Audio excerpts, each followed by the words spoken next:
ఈ ఆదివారపు ఆరాధనకు కూడి వచ్చిన మీకు అందరికీ కూడా మొదట ప్రభు పేరిట అందరికీ హృదయపూర్వకమైన దైవ వందనాలు తెలియపరుస్తున్నాను. దేవునికి స్తోత్రం. కొంచెం గట్టిగా చెప్దాం హల్లెలూయా. ఇంకొంచెం గట్టిగా చెప్దాం హల్లెలూయా. నోట్లు వలుముతున్నారా? గట్టిగా చెప్పండి హల్లెలూయా. మంచిది. ప్రియమైన దేవుని బిడ్డలారా, మనం చదువుకున్నటువంటి లేఖన భాగము మనకేమి కొత్తదేమీ కాదు, అందరికీ సుపరిచితమైనదే. ప్రాముఖ్యంగా ఈ డిసెంబర్ మాసంలో ఎక్కువగా క్యాండిల్ లైటింగ్ సర్వీస్లో కానీ లేదంటే సెమీ క్రిస్మస్ ఆరాధన పండుగల్లో కానీ ఎక్కువగా చదివించే వాక్య భాగాలు ప్రాముఖ్యంగా మత్తయి సువార్త 1వ అధ్యాయం 2వ అధ్యాయం, అలాగే లూకా సువార్త 2వ అధ్యాయం. ఎందుకంటే యేసుక్రీస్తు యొక్క జననమును గూర్చినటువంటి అతి ప్రాముఖ్యమైనటువంటి సమాచారం, ఎక్కువ సమాచారం ఈ అధ్యాయాలలో అపోస్తలులు పరిశుద్ధాత్మ దేవుని ప్రేరేపణ చేత వాళ్ళు రాశారు. దేవునికి స్తోత్రం కలుగును గాక. బైబిలు మనుషులే రాశారు కానీ, ప్రవక్తలే రాశారు కానీ, రాయించిన వాడు దేవుడు, వారిని ప్రేరేపించిన వాడు కూడా దేవుడే. దేవునికి స్తోత్రం. దేవుని చేతిలో ఒక కలము లాగా, కలము అంటే బెల్లు, ఒక కలములాగా వాళ్ళు వాడబడ్డారు. ఒక పాత్ర, దేవుని చేతిలో ఒక సాధనముగా, ఒక పనిముట్టుగా దేవుడు 40 మంది ప్రవక్తలను ఆ ఆత్మ చేత ప్రేరేపించి పరిశుద్ధ బైబిల్ గ్రంథం అంతా కూడా 66 పుస్తకాలను ఆయన రాయించాడు. ప్రియమైన దేవుని బిడ్డలారా, లేఖనాలన్నీ కూడా పరిశుద్ధాత్మ చేతనే రాయబడ్డాయి. మనిషిని ఆలోచన బట్టి కానీ, మనిషికి వచ్చిన ఊహ కానీ, మనిషికి వచ్చినటువంటి ఇచ్చ కానీ బైబిల్ పరిశుద్ధ గ్రంథంలో లేదు. సమస్తము దేవుడే బోధించాడు, దేవుడే మాట్లాడాడు, దేవుడే ప్రత్యక్షపరిచాడు. దేవుడు ఏది చూపించాడో, దేవుడు ఏది మాట్లాడాడో, దేవుడు ఏది రాయమని చెప్పాడో అవన్నీ మాత్రమే రాయబడ్డాయి. మానవ కల్పిత భావనలు కానీ, వారి ఉద్దేశాలు కానీ ఇందులో పొందుపరచబడి లేవు. ఇది మనం మొదట గమనించాలి. దేవునికి స్తోత్రం హల్లెలూయా. అందుకే మోషేను కొండ మీదకి పిలిచి ఇశ్రాయేలీయులకు నియమ నిబంధనలు ఇవ్వాలనుకున్నప్పుడు దేవుడు మోషేతో మాట్లాడుతున్నాడు. మోషే, నేను నీకు కొండ మీద కనబరిచిన వాటి ప్రకారముగా మాత్రమే నీవు అవన్నీ నువ్వు రాయాలి, చెయ్యాలి, నడుచుకోవాలి అని దేవుడు ఎందుకు అనేక సార్లు హెచ్చరించాడు అంటే, ఎక్కడైనా పొరపాటున మోసే ఐగుప్తు సకల విద్యలందు ప్రావీణుడు కనుక,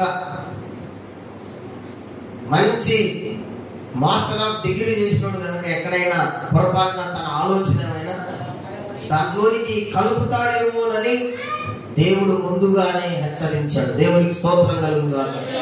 ప్రకటన గ్రంథాన్ని ముగిస్తూ ఈ గ్రంథంలోని మాటలకు ఎవరైనా కొన్ని కలిపినా, కొన్ని తీసివేసినా ఇందులో ఉన్న తెగుళ్ళన్నీ అతనికి వస్తాయని చెప్పాడు దేవుడు. దేవునికి స్తోత్రం కలుగును.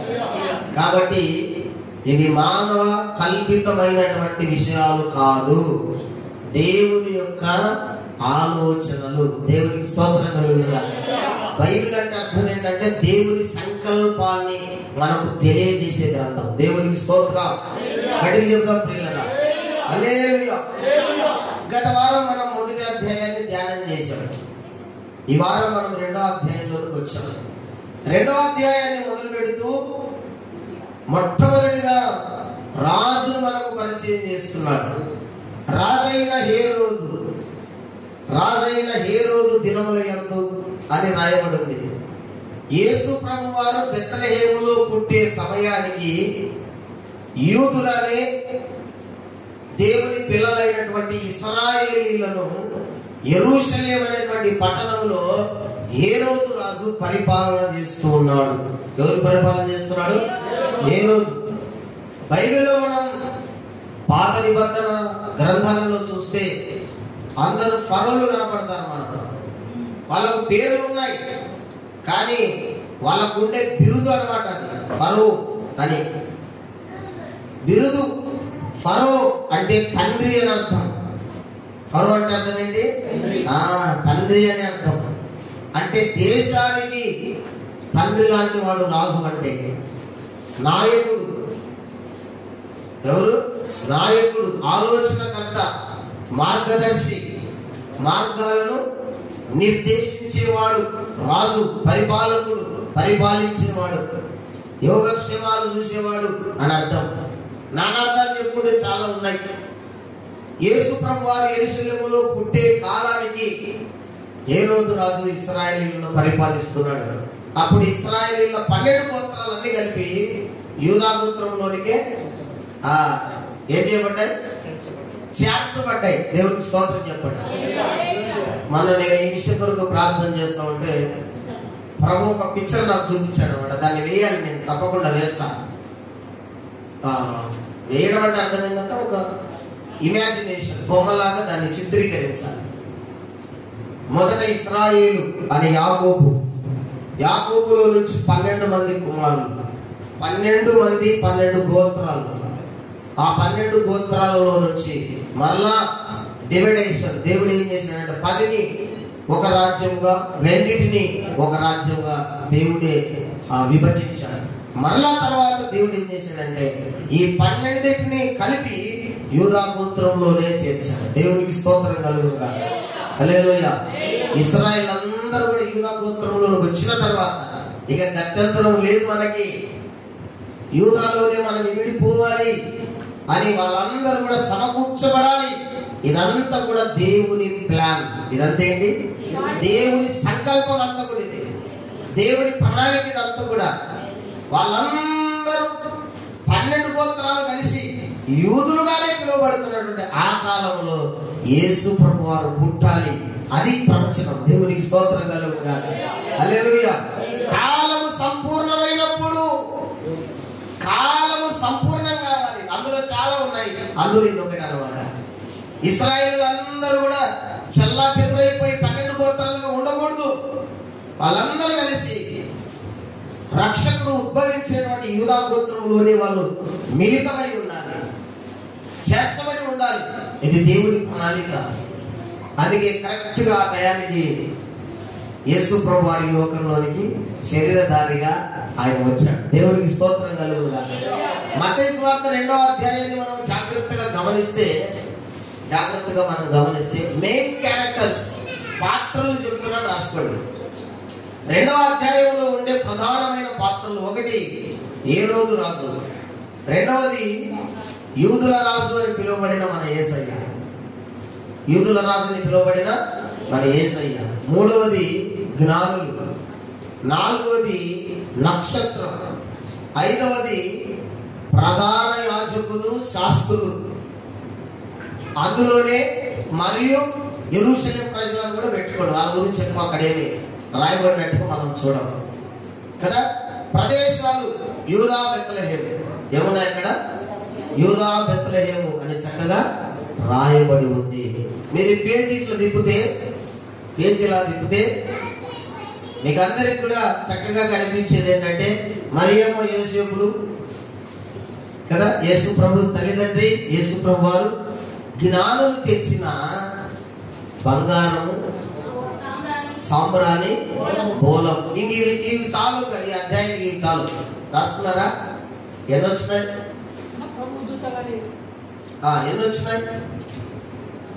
ఎన్నొచ్చినాయి చెప్పండి. ఇప్పటికి ఎన్నొచ్చినాయి? నంబర్ వేయలేదా? ఎన్నొచ్చినాయి? సగం వచ్చినాయి. దూత కూడా ఒకటి, ప్రభుదూత. వీళ్ళిద్దరిని వెంటాడుతూనే ఉంది కదా, వీళ్ళందరినీ వెంటాడుతూనే ఉంది. వాళ్ళ నీళ్ళకి గైడ్ చేస్తూనే ఉంది దేవదూత. దేవునికి స్తోత్రం. ఇవి మెయిన్ పాత్ర. ఇవి మీకు ఎందుకు చెప్తున్నానంటే ఇవి మీ మైండ్ లో ఉన్నాయంటే సింపుల్ గా మీకు అర్థమైంది.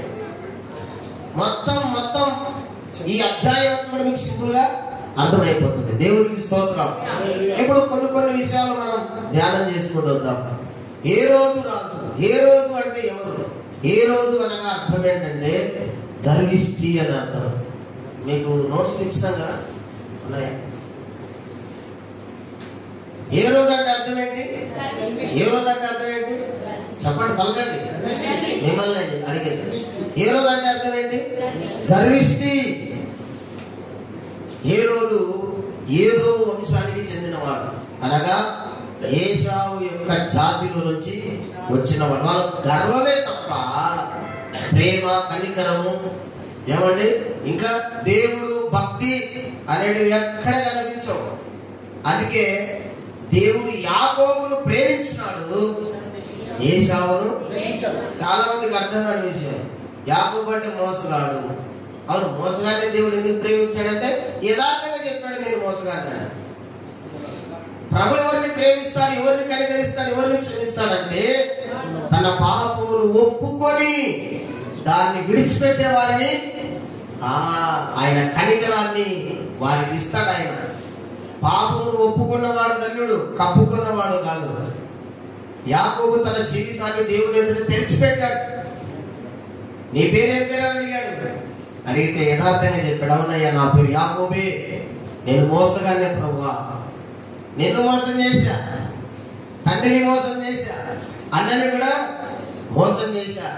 ఇంకా చెప్పాలంటే మోసగాళ్ళకి మోసగాడైన మా మామను కూడా మోసం చేసి ఇప్పుడు నీ దగ్గరకు వచ్చా. యథార్థంగా ఒప్పుకున్నాడు. దేవునికి ఏశావు యొక్క జీవిత చరిత్ర అంతా తెలుసు, యాకోబు జీవిత చరిత్ర అంతా తెలుసు. వారి కాల గమనమంతా కూడా ఆయన ఎరిగిన వాడు. భూత, వర్తమాన, భవిష్యత్తు కాలాలు దేవునికి తెలుసు. ఆయన భవిష్యత్తు దినాన్ని, దేవునికి స్తోత్రం. మనకెందుకు కొన్ని ఇవ్వలేదంటే ఆయనకు తెలుసు మనం ఎట్టాటం. మనం అడుగుతున్నా దేవుడు మనకు కొన్ని ఎందుకు ఇవ్వలేదంటే భవిష్యత్తులో ఇచ్చిన వాటితో నువ్వేం చేస్తావో కూడా ఆయనకు తెలుసు. అందుకోసం ఇవ్వలే. ఇవ్వకపోయినా స్తోత్రం ప్రభు అని చెప్పాలి. దేవునికి స్తోత్రం. అక్కడ కొంచెం ప్రభు మనసును మనం కదిలించిన వాళ్ళు అవుతాం. అరే ఇస్తే స్తోత్రాన్ని చెప్తాను చూశాను, కానీ ఇవ్వకపోతే కూడా స్తోత్రం చెప్తున్నాడు. వీడికి ఏదో ఇచ్చే లైన్లో కొద్దాం అనుకుంటాడు దేవుడు. దేవునికి స్తోత్రం కలుగుతాడు. దేవుడు భక్తుల ప్రార్థన బట్టి అభిప్రాయాలు మార్చుకుంటాడా లేదా? అలాగండి, మీకు మార్చుకున్నాడు లేదు, కానీ బైబిల్లో మాత్రం మార్చుకున్నాడు. మార్చుకున్నాడు లేదా? మార్చుకున్నాడు. మనుషులు చెప్తే దేవుడు వినడం ఏంటి? మనుషులు చెప్తే దేవుడు వినడం ఏంటంటే దేవుడు చెప్తే మనుషులు వినాలి కదా. భక్తి సాధనలు అదే మనం నేర్చుకోవాలి. ఇసరమతలే భక్తి సాధనలు అదే మనం నేర్చుకోవాలి.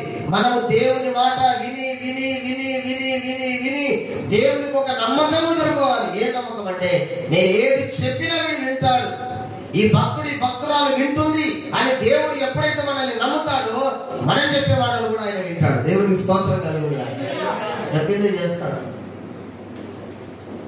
మోషే అడ్డు తప్పుకో ఇశ్రాయేలు అందరినీ కూడా ఈ అరణ్యంలోనే సంహరించేసి నీలో నుంచి కొత్త జనాంగాన్ని పుట్టిస్తాను అన్నాడా లేదా?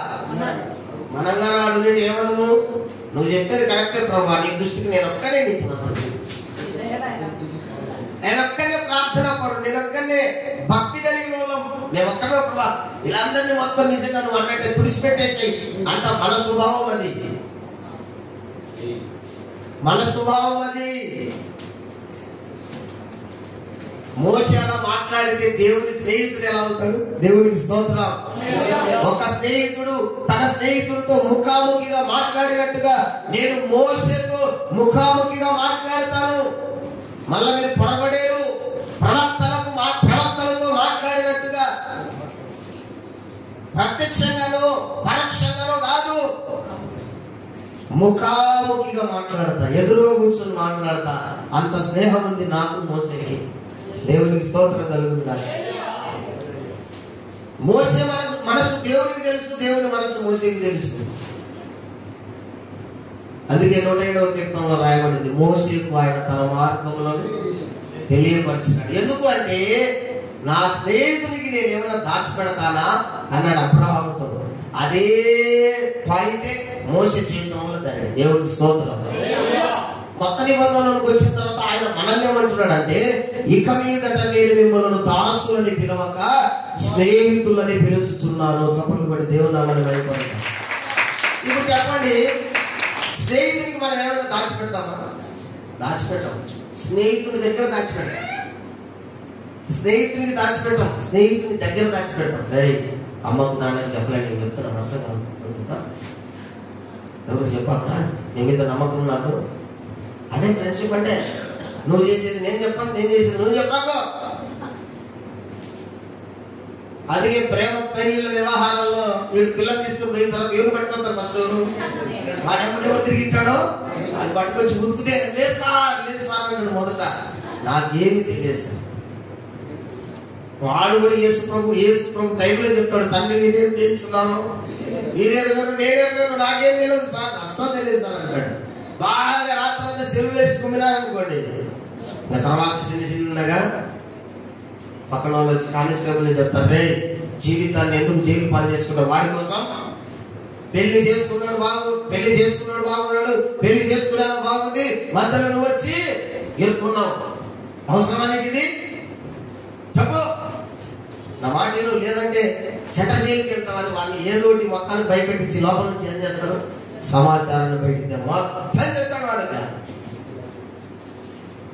ఆ అమ్మాయితో మాట్లాడింది నేనే, కారు మాట్లాడింది నేనే, ఇద్దరిని తీసుకుపోయి యాభై గుళ్ళో పెళ్లి చేసి అటు నుంచి అంటే ఎక్కించి పంపించింది కూడా నేను మొత్తం చెప్పుకొస్తాడు. కానీ వాళ్ళు ఎక్కడ ఉన్నారు, ఏంటి కథ అంటే పరిస్థితి మొత్తం అంత చెప్తాడు. ఎందుకు చెప్తున్నా ఈ విషయం అంటే, స్నేహితుడు తన స్నేహితుడి దగ్గర ఏమి దాచుకోడు. ఒకవేళ దాచుకుంటున్నాడంటే వాడు నిజమైన స్నేహితుడు కానీ కాదు. దేవుడు కూడా మనల్ని స్నేహితులను పిలుస్తున్నాడు. తన సంకల్పం అంతయు ఆయన దాచుకోకుండా మనకు చెప్పాడు. దేవునికి స్తోత్రం. మన జీవితంలో దేవునికి తెలియకుండా ఏది జరగలేదు. యేసయ్య గారి ఆ పాట నాకు చాలా ఇష్టం. అది నేను వెళ్ళే మార్గము నా యేసుకే ఎడదలిసిందంటే నేను చెప్పా, ఇట్లా పోతున్నాను ప్రభా అని చెప్పా. ఆయన కూడా నాకు చెప్పాడు, నీ జీవితంలో నేను ఇది చేస్తున్నానంట. ఆయనకు నాకు మధ్యలో దాపరికాలు లేవు. ఎందుకంటే వీఆర్ ద ఫ్రెండ్షిప్. మా స్నేహం అనేది అంత గొప్పది. ఏమి దాచుకోకుండా ఆయన నాకు చెప్తాడు, ఏమి దాచుకోకుండా నేను ఆయనకు. మీరు చూడండి, దేవుడు మర్చిపోయాడు అనుకుందామా? అబ్రహాం దగ్గర తిన్న తర్వాత పోతూ మర్చిపోయాడు. మానవ దృష్టితో ఆలోచిస్తే మనకేమనిపిస్తుంది అంటే, దేవుడు బాగా ఫుల్గా పెట్టినేదన్నా తిని అసలు సబ్జెక్టు మర్చిపోయిపోయినాడు అనిపిస్తుంది. కొన్నిసార్లు మనం కూడా అంత ఎవరికైనా ఏదైనా చెప్పాలని వెళ్తాం, ఆ ఇంట్లోకి వెళ్ళాడు మాట్లాడిన తర్వాత సిచ్యువేషన్ అంత అయిపోయిన తర్వాత బయటకు వెళ్ళిన తర్వాత గుర్తొస్తుంది, అమ్మమ్మ నేను వచ్చినందుకు కాదు. అబ్రహాం అనుకున్నాడు, తిన్నికి వచ్చినావు కదా ప్రభా అనలేదా? పలకండి, ఇందు నిమిత్తమే కదా నీ దాసుని దర్శించుటకు నీవు వచ్చింది, నా దగ్గర కోవినేటువంటి ఆయన వచ్చింది. అసలు ఆయన తండ్రి కుమార పరిశుద్ధాత్మ ఏక దేవుడుగా ఎందుకు అబ్రహాం దగ్గరికి వచ్చాడంటే, భోజనం చేయడానికి కాదు, అస్సలు సిసలైన సంగతి చెప్పడానికి వచ్చాడు. ఏంటా సంగతి? సొదొమ గొమొర్రా పట్టణాలను నేను నాశనం చేయబోతున్నాను అని చెప్పడానికి వచ్చాడు. సొదొమలో ఎవరున్నారు? పలకండి గట్టిగా. నేను మీకు ఇక్కడ ఒక విషయం చెప్తాను. ఒకవేళ దేవుడు అబ్రహాముకు చెప్పకుండా సొదొమను నాశనం చేసింటే లోతు తప్పించుకునేవాడు కాదేమో. రేపొద్దున అబ్రహాము న్యాయవంతుడు కనుక న్యాయపీఠము నిలబడి అనగా ప్రార్థనలో నిలబడి నాకు చెప్పకుండా ఎందుకు చేసావు ప్రభు అని అడుగుతాడు ఖచ్చితంగా. అంత ధైర్యం ఉంది అబ్రహాముకి. అందుకే ఏమంటాడంటే, నేను వచ్చిన సంగతి చెప్పకుండా నా దాసునికి నా స్నేహితుడికి దాచిపెట్టేదన్నా. ఆ మాటలు చూస్తే నిజంగా విశ్వసింహాసనాన్ని ఏలే మహారాజు మట్టి పురుగుతో స్నేహం చేయడం ఏంటి? మట్టి పురుగుకి విశ్వ సంబంధమైనటువంటి విషయాలు బోధించడం ఏంటి? అద్భుతం. దేవునికి స్తోత్రం. అందుకే యెహోవా తమకు దేవుడు కాగలిగిన జనులు నిజంగా ధనులు. మనం డబ్బు కాదు, ఆస్తిపాస్తులు కాదు, ఈ లోకములో పేరు ప్రఖ్యాతులు ఘనత కాదు, అది కాదు. మరణించిన తర్వాత నీ బ్రతుకు, నీ పరిస్థితి శాశ్వత లోకంలో ఎలా ఉంటుందో అవి నీకు తెలియపరచడం అనేది గొప్ప సంగతి. దేవునికి స్తోత్రం కలుగుగా. అంతకన్నా గొప్ప సంగతి విషయంలో ఎదిగితే కూడా లేదు. ఒక సమస్తం వ్యర్థమే. రక్షణ కింద ఏమైనా ఉన్నాయంట? రక్షణతో పాటు తులుతూగే ఏమైనా ఉన్నాయంట లోకంలో? ఏమి లేవు. అందుకే రక్షణ పొందడం మహాభాగ్యం. దేవునికి స్తోత్రం కలుగుగా.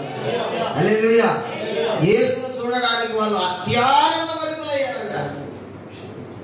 జ్ఞానులకు అత్యానందం కలిగింది. ఎందుకంటే 2 సంవత్సరాలు నడిచి వచ్చినారు. పాపం 1 సంవత్సరమా 2 ఏళ్ళు నడిచి వచ్చినారు. వాళ్ళు అనుకున్నది వాళ్ళకు దొరికింది. వాళ్ళ ఆనందానికి ఇంకేం లేదంటే అవధులు లేవు. దేవునికి స్తోత్రం కలుగును గాక. అందుకే అత్యానంద భరితులు ఇంట్లోకి వెళ్ళి సాగిలు పడి నమస్కారం చేసి పూజించి ఆయన కాళ్ళ దగ్గర ఏం పెట్టారు? బంగారం సామ్రాణి బోలు పెట్టారు. దేవునికి స్తోత్రం. హల్లెలూయా. ఏ రోజు అనగా గర్విష్టి, అతడు ఏదో వంశానికి చెందినటువంటి వాడు. ఏదోమీలకు ఏశావు సంతానానికి శరీర సంబంధమైన ఆశీర్వాదం ఉంది, కానీ ఆత్మ సంబంధమైన ఆశీర్వాదం యాకోబు సంతానానికి ఉంది. దేవునికి స్తోత్రం కలుగుగా. అందుకే మనం యాకోబు సంతతే గాని, అబ్రహాము సంతతి గాని, విశ్వాస సంబంధమైన సంతతి గాని, శరీర సంబంధమైన సంతతి మనం పొరపాటున కూడా కాదు. అందుకే రోమపత్రికలో ఆయన రాశాడు, మనము శరీర సంబంధులము కాము, మనం ఆత్మ సంబంధులము. దేవునికి స్తోత్రం కలుగునుగా. హల్లెలూయా, హల్లెలూయా. డబ్బు ఎక్కువ, తెలివితేటలు ఎక్కువ, ఐశ్వర్యం ఎక్కువ, హోదా ఎక్కువ కనుక ఇశ్రాయేల్ అందరినీ కూడా దేవుడు అంటే ఎవరో తెలియని వాళ్ళు పరిపాలన చేస్తున్నారు. వీళ్ళకి దేవుని గురించి పెద్దగా తెలియదు. ఏశావు సంతానానికి దేవుని గురించి పెద్దగా తెలియదు. అందుకే దేవుడు ఏదో సంతతి మీద, వంశము మీద తన తీర్పును ప్రకటించినట్టుగా మనం ప్రవక్తల లేఖనాల్లో చూస్తాం. దేవునికి స్తోత్రం కలుగుగా. ప్రవక్తల లేఖనాల్లో రాయబడి ఉన్నాయి, ఏదో సంతతి మీద నేను తీర్పు ప్రకటిస్తున్నాను అన్నాడు. పాత నిబంధనలో మనం చూస్తే వాళ్ళకు దేవుడు కాదు ముఖ్యం, డబ్బే వాళ్ళకు ధనం, డబ్బే వాళ్ళకు దైవం, డబ్బే వాళ్ళకు బలం, ఐశ్వర్యం, పేరు ప్రఖ్యాతులు, ఘనతలే వాళ్ళకు కావాలి. అందుకే ప్రియులారా, మీరు బాగా గమనిస్తే యేసు ప్రభు ఎక్కడ పుడతాడనే విషయం కూడా ఈ రోజు తెలియదు. తెలుసా తెలియదా? మీరే చూడండి. యూదుల రాజుగా పుట్టినవాడు ఎక్కడున్నాడు? తూర్పు దిక్కున మేము ఆయన నక్షత్రములు చూసి ఆయనను పూజింపవచ్చింది అని చెప్పి 3వ వచనం. ఏ రోజు రాజు ఈ సంగతి వినినప్పుడు అతడును అతనితో కూడా యెరూషలేములో ఉన్న వారందరూ, అంటే వీళ్ళకు ధర్మశాస్త్రంతో గాని, దేవునితో గాని, దేవుని లేఖనాలతో కానీ అసలు సంబంధమే కాంటాక్ట్ లేదు. కలవరపడ్డాడు. యూదుల రాజుగా పుట్టాడా? యూదుల రాజుగా పుట్టినవాడు ఎక్కడున్నాడని యూదుల రాజు భవనంలోనికి వచ్చి యూదుల రాజుకే ప్రశ్న వేసినారు వాళ్ళు. అది కదా వాడి కలవరం. రాజులు నేనుండగా మళ్ళొక రాజు ఎలా పుడతాడు అని కొంచెం డౌట్ వచ్చి వాళ్ళు చెప్పిన మాట మళ్ళా రిపీట్ చేయించుకున్నాడేమో. ఇక్కడ రాయవలేదు కానీ రిపీట్ చేయించుకున్నాడేమో. ఎట్టెట్టు వచ్చినారు మీరు అని అడిగారు.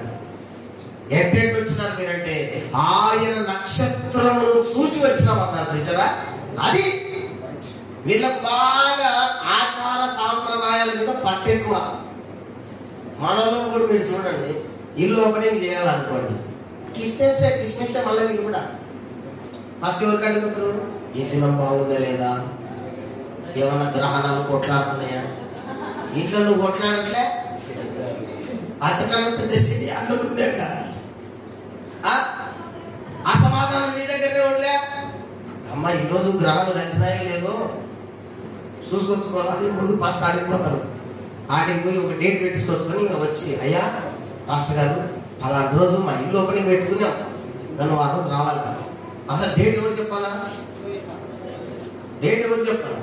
పాస్టర్ గారు చెప్పాలా? అయ్యా ఇల్లు ఓపెనింగ్ అనుకుంటున్నాం, మరి మీరు ప్రార్థన చేసి ఏదైనా మాకు డేట్ ఇస్తే ఆ దినాన్ని మేము సిద్ధపరచు. ఇది విశ్వాస లక్షణం. ఎందుకంటే దినములలో ఏమి లేదు, మనిషి యొక్క వ్యక్తిత్వంలో చెడు ఉంది. ఆ చెడు వల్లనే ప్రకృతి పొల్యూట్ అయిపోయింది. దేవుని ప్రజలు చేసిన పాపమును బట్టి దేవుడు కాలచక్రాన్ని మార్చేశాడు. అందుకే చూడండి, వానకాలంలో పడాల్సిన వానలు ఇంత స్థాయిలో పడుతున్నాయి. ఎండాకాలంలో వర్షం పడుతుంది, తుఫాన్లు వస్తున్నాయి.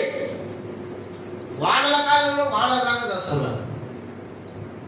దీనికి కారణం ఏంటంటే మనుషులు చేసినటువంటి పాపానికి దేవుడు ప్రకృతి చక్రాన్ని రివర్స్ తిప్పాడు అనమాట. అది ఇర్మియా గ్రంథంలో చక్కగా రాయబడి ఉంది. అది లేఖనమేమి కాకపోలేదు, అది లేఖనమే. దేవునికి స్తోత్రం కలుగుగా. వీళ్ళకు దేవునితో గాని, దేవుని యొక్క గ్రంథముతో గాని, ధర్మశాస్త్రంతో గాని వీళ్ళకు పెద్ద పనిలే. కానీ పొదుమోకులు ధర్మశాస్త్రాన్ని చదివేది ఎవరంటే యూదులు. మనకు భలే ఇష్టం. ఎందుకు ఇష్టం అంటే ఫస్ట్ ధర్మశాస్త్రం యూదు పరం చేయబడింది. అందుకే వాళ్ళకి వేసుకోవడం అంటే చాలా పెద్ద లెక్కలే. మనకు కూడా అంతే కదా. అన్ని జనులు దేవుని బాగా స్తుతిస్తారు. వేరే వేరే క్యాస్ట్ నుంచి వచ్చినటువంటి వారు ప్రభువును ప్రేమిస్తారు. మన వాళ్ళు ఉన్నారు చూసినావా, ఎవరు వాళ్ళు? ఏసీలో 2 వర్గాలు. వీళ్ళకి దేవుడు అంటే యేసుప్రభు మామూడే, యేసుప్రభు మామూడే, యేసులో కూడా మామూడే. చాలా చులకన దేవుడు అంటే. అందుకే యేసుప్రభు వారు సువార్త ప్రకటిస్తున్నప్పుడు ఆయన చేశాడు, తన శిష్యులకు చెప్పాడు, నశించిపోవచ్చున్న ఇశ్రాయేలు దగ్గరికి వెళ్ళండి కానీ అన్యుల ప్రదేశాలకు సంచరించవద్దు అన్నాడు. ఎందుకంటే ఒక లేఖనం నెరవేరాలి. యూదులు సువార్తను తృణీకరించాలి. తృణీకరించిన తర్వాత సువార్త వెలుగు చీకటిలో ఉన్న వారికి అందించబడాలి. దేవునికి స్తోత్రం కలుగుతారు. ఇదంతా దైవ ప్రణాళికలే. వాళ్ళు అవిధేయులయ్యారు కనుకనే మనం విధేయులమని రాయబడింది బైబిల్లో. వారి అవిధేయతలో మన విధేయత, వారి అల్ప విశ్వాసంలో మన విశ్వాసం. ఇదంతా దైవ సంకల్పం. దేవునికి స్తోత్రం కలుగును గాక. హల్లెలూయా. యూదుల రాజా ఎక్కడ పుడతాడు? నేనున్నాను కదా రాజుని అని మళ్ళీ చెప్పండి అన్నాడు. మళ్ళీ చెప్పారు వాళ్ళు. ఆయన నక్షత్రం చూసి మేము వచ్చాం. ఆ నక్షత్రం ఇక్కడ చెప్పు, మాకు బాగా తెలుసా. మనం కూడా చూపించుకుంటాం కదా. పేరు పెట్టాలన్నా, పెళ్లి చేయాలన్నా నక్షత్రం ఏది, తిథి ఏది, కత్తి ఏది,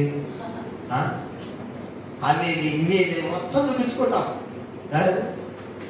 ఖగోళ శాస్త్రంలో వాళ్ళు కూడా మంచి ప్రావీణ్యులే. నక్షత్రమా అయితే నేను దీని గురించి పరిష్కారంగా తెచ్చుకుంటాను. మీరు పోండి ఈ లోపు నేను చూసుకుంటాను దాని సంగతి అని చెప్పేసి. అప్పుడు దేశంలో ఉన్న ప్రధాన యాజకులకి ఏం తెలుస్తాయి? లేఖనాలు తెలుస్తాయి. తర్వాత శాస్త్రులను పిలిచాడు. శాస్త్రులకు ఏం తెలుస్తాయి? లేఖనాలు తెలుస్తాయి. ఎజ్రా శాస్త్రే కదా, పలకండి. ఎజ్రా శాస్త్రే కదా, ఎజ్రా యాజకుడా కదా.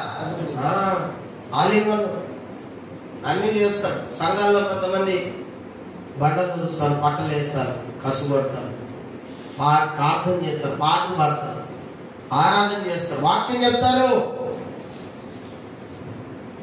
ఆల్ ఇన్ వన్ ఉంటారు కొంతమంది. ఆల్రౌండర్ అంటాం కదా మనం క్రికెట్లో, అట్లా ఆల్ ఇన్ వన్ కొంతమంది. ఒకటిలోనే ఆటలాడుకుంటారు. ఏంటా ఒకటిలోనే ఆట. నీ చేతికి వచ్చిన పని ఏదైనా ఏ లోపల లేకుండా చేయండి. కొంతమందిని కసిపెట్టాం అనుకోండి, సగం సగం మిగిలించి కొడతారు. ఎందుకంటే నెక్స్ట్ సార్ కొట్టు అని చెప్పుకుంటా. బండ దూచమని చెప్పాము అనుకోండి, బండ దూచేసింటారు. ఏంటో మీద దూచారు, చెప్పొద్దు అని చెప్పడానికి ఇలాంటి పనులు చేసేవారు మనకు జ్ఞాపకం చేస్తారు. వాళ్ళు జ్ఞానవంతులే. అన్నం పెట్టు అని చెప్పొద్దు. అన్నం పెట్టు అన్నామంటే అన్నం కొంచెం పెట్టి మొత్తం సాగలు పోసింది అక్కడ. మళ్ళా సాగం అన్నం పెట్టాలి. నీళ్ళు తీసుకురా అని చెప్పు, నీళ్ళు తెస్తారు కానీ అందులో ఏమేమో మరి ఉంటాయి. మళ్ళీసారి నాకు నీళ్ళు తేవద్దని చెప్పడానికి ఇంటిమేషన్. ఈయన కూడా ఏం చేశాడంటే నక్షత్రం, ఓహో నాకు మంచి ప్లాన్ దొరికింది అనుకొని నక్షత్రం ఎప్పుడు కనబడిందో ఆ కాలాన్ని పరిష్కారముగా తెలుసుకున్నాడు. అంటే రాజే గాని ప్రజలను పరిపాలిస్తున్నాడే గాని దేవునితో సంబంధము లేని వ్యక్తి, దేవునితో కనెక్షన్ లేనటువంటి వ్యక్తి ఈ హేరోదు.